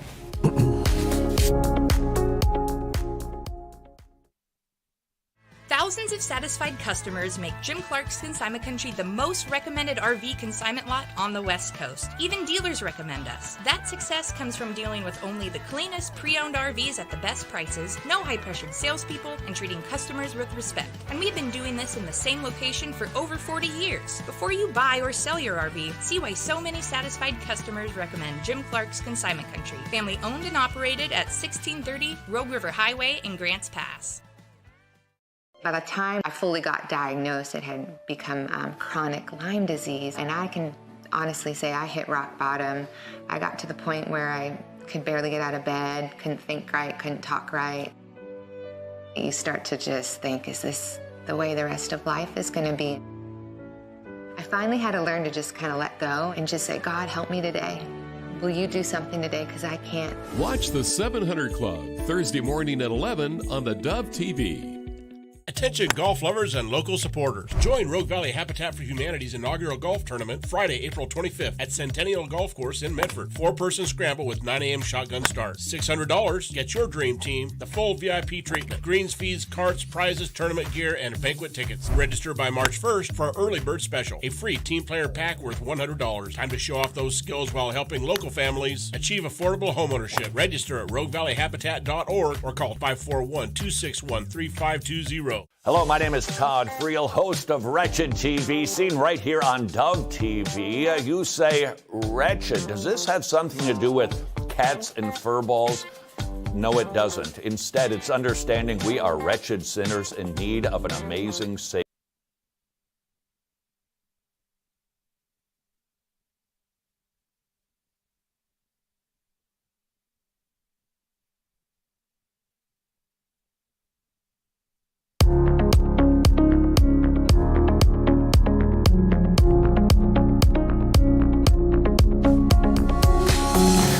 Okay, welcome back. Always an honor to have with us Dr. Gene Getz, Chief Editor of the Life Essential Study Bible, and was honored yesterday at the Texas State Senate on the floor for his work, not only as the Measure of a Man, but his work putting together this amazing resource called the Life Essential Study Bible, and was there to hear the introduction of a bill that apparently passed late last night of posting the 10 Commandments in every classroom in the state of Texas.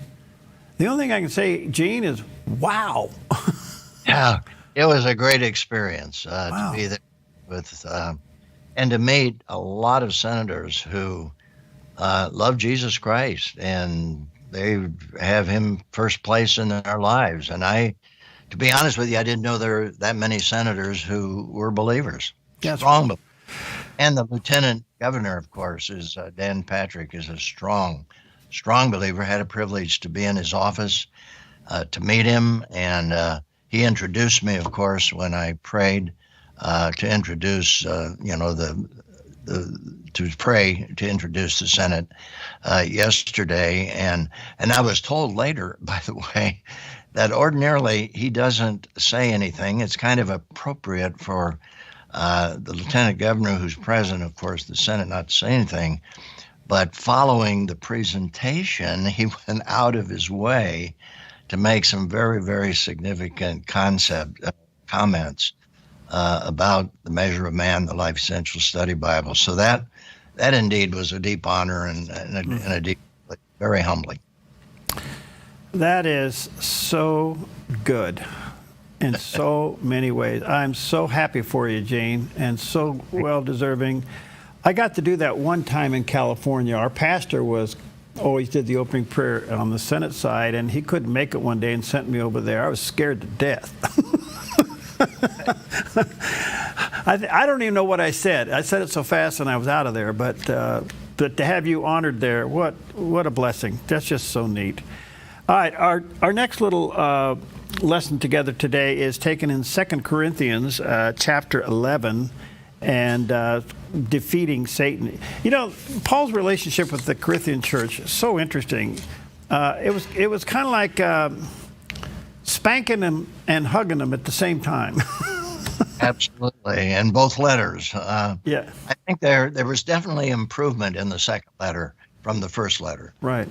They made some progress after that. But you know, this particular principle here. One of the great challenges that the Apostle Paul faced in his ministry, and particularly here in Corinth, were false apostles. I mean, these were evil men that were actually parading as apostles of Christ. Paul had to deal with that very, very directly. And, that's kind of a foreign concept in some respects to those of us who live in a culture that at least has remnants of the Hebrew Christian ethic. We do have, I think, false apostles today, and we have men and women who are literally, in the business of parading themselves as Christians with false motives to take advantage, materialistic motives, and so forth. And we have to address that, and I think we have to address it very sensitively, very lovingly, but very directly. But I think the important thing to remember here, Perry, is that Satan is alive and well. Mm-hmm. Here in my commentary, I state three things: that Satan attempts to destroy unity in the body of Christ by generating bitterness and unforgiveness. That certainly is happening. Secondly, he seeks to blind the minds of unbelievers so they won't respond to the gospel. And these come right out of the passage here in 2 Corinthians. And then thirdly, he seeks to corrupt the minds of true believers so they're not fully devoted to Jesus Christ. And Satan today is much more subtle in some respects. He can be much more subtle, taking advantage and infiltrating the body of Jesus Christ. And so, that takes us right to Ephesians chapter 6, where to put on the full armor of God. And as you've heard me say before, is that one of the things we miss there, that all the way through that passage of putting on the full armor of God, is those are plural pronouns. As body of believers, Paul is saying to the Ephesian church and to the churches that received this letter, we are to put on together the full armor of God. And when we do, as a body, collectively putting on the full armor of God, we can defeat Satan. There's no question about it. We can. Well, this is such an important principle. I really hope people understand what we're talking about here, because the continuing evil efforts to destroy Christian leaders in particular has never been so prevalent. I don't know why we are not somewhat humbled and shaken and become fearful of the fact that as Satan has entered some leaders and they have fallen, that should send a message to us. That's right. That is one of the most significant ways in which Satan is attacking the church today. And the sad part about it, Perry, as you know, is that some of the leaders that have fallen are those who claim to be evangelical, Bible-believing Christians who are preaching the Bible, preaching the Word. And then suddenly, at some point in time, we find out there's this whole incredible inconsistent life, not just once or a fallen situation where one, happens to fall in one situation, but it's been going on for years. They've been living an inconsistent Christian life. By the way, I was encouraged that just very recently, one of these men, and we won't mention him by name, but he's very prominent. All you need to do is go on the internet and you know who he is, has, I think, gone through deep repentance. The latest thing that I read, it sounds to me like he's gone through deep repentance, and that's encouraging to see that at least happening, because many times they are sorry they got caught, and that's not true repentance. So, Gene, there's a part of this topic, maybe we can't answer it, and maybe it's part of the blindness, but people who are in a position of leadership, maybe a pastor or pulpit ministry, that has this going on in their life, and yet they can get up and preach. I'm trying to figure out in my mind and my heart, how in the world can they possibly do this? Go figure. I'm with you. I mean,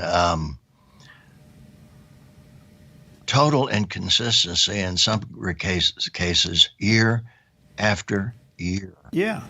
That's happened. And so it's total inconsistency. And as my daughter said to me one day, Dad, how could they be believers and do that? And I just have to say,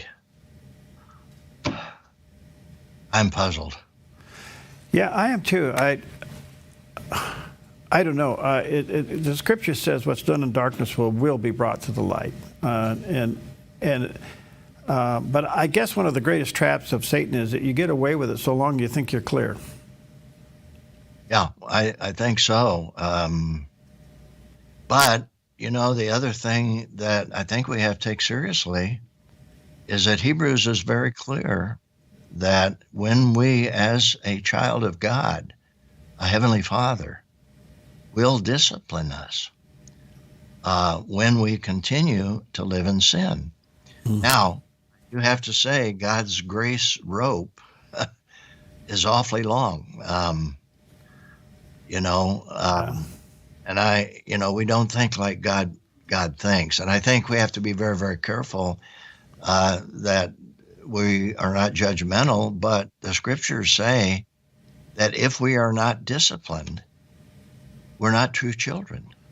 Yeah. That's a pretty strong statement. Now, only God can apply that. I think I can't apply that in any particular situation. So is this a possibility of the fruit of moving away from practically and purposefully preaching the fear of God? So state that question again. Well, when you have these leaders that are living in this blind world and they still think they're influential in the pulpit, and yet they got this history of continuing sin in their life, somewhere along the line they got disconnected from the fear of God. Are we responsible for that? I think, are we responsible? Elaborate. Well, I guess teaching the true meaning of the fear of God. I mean, the fear of God has several meanings to it, but really fearing the fact that the Scripture means what it says and says what it means. There's an old saying is, you don't break God's laws break you.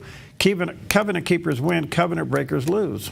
That's right. And eventually the Scriptures are clear that we will pay a price. If we are a true believer, we're going to be disciplined. Yeah.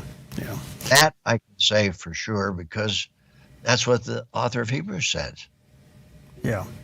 He says if we're not disciplined, we're not true children. Now, all I'm doing is just quoting Scripture. Right. I can't go beyond that. No. Well, let me say to our viewers and listeners a couple of things that I realize is a little difficult today, but it needs to be dealt with because it's all over the news. And quite frankly, it's embarrassing. It really is. It's hurt the cause of Christ. It really does. Let me say, men, get a copy of Measure of a Man. Go to BiblePrinciples.org. If anything, order yourself a copy of this book and read it. Take the time, maybe in your devotions, while you're sitting on the riverbank waiting for the fish to bite, whatever. Get a copy of this book and read it. If you're involved in a men's group, this is a perfect book. And if you're dealing with young men, a perfect book to walk them through called The Measure of a Man. And you can order those through BiblePrinciples.org. And of course, there you can also get an amazing resource called the Life Essential Study Bible with Dr. Gene Getz with all of the 1,500 QR codes. Well, Gene, I'm so thrilled to hear what happened to you yesterday. Well, I tell you what, if you don't mind, I'll just send you a link and you can actually see the prayer and hear the resolution that was read and hear the testimonies on the floor from these two senators. I think you'd be encouraged. Please do. And if you don't mind, I may even brag on you a little bit and show our audience during the morning news sometime. Hey, appreciate it. Appreciate you, brother. Okay, BiblePrinciples.org. Check everything out there and download their app. God bless you, my friend.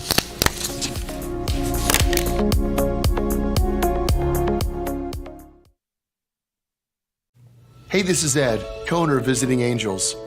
To continue to serve our seniors, we need more caregivers with a heart to serve. Our mission statement is honoring the art of giving, which means we honor you, the caregiver. We know it's our people that make Visiting Angels the best in-home care provider and a great place to work. Come be our next amazing caregiver. Give us a call or apply online. At Visiting Angels,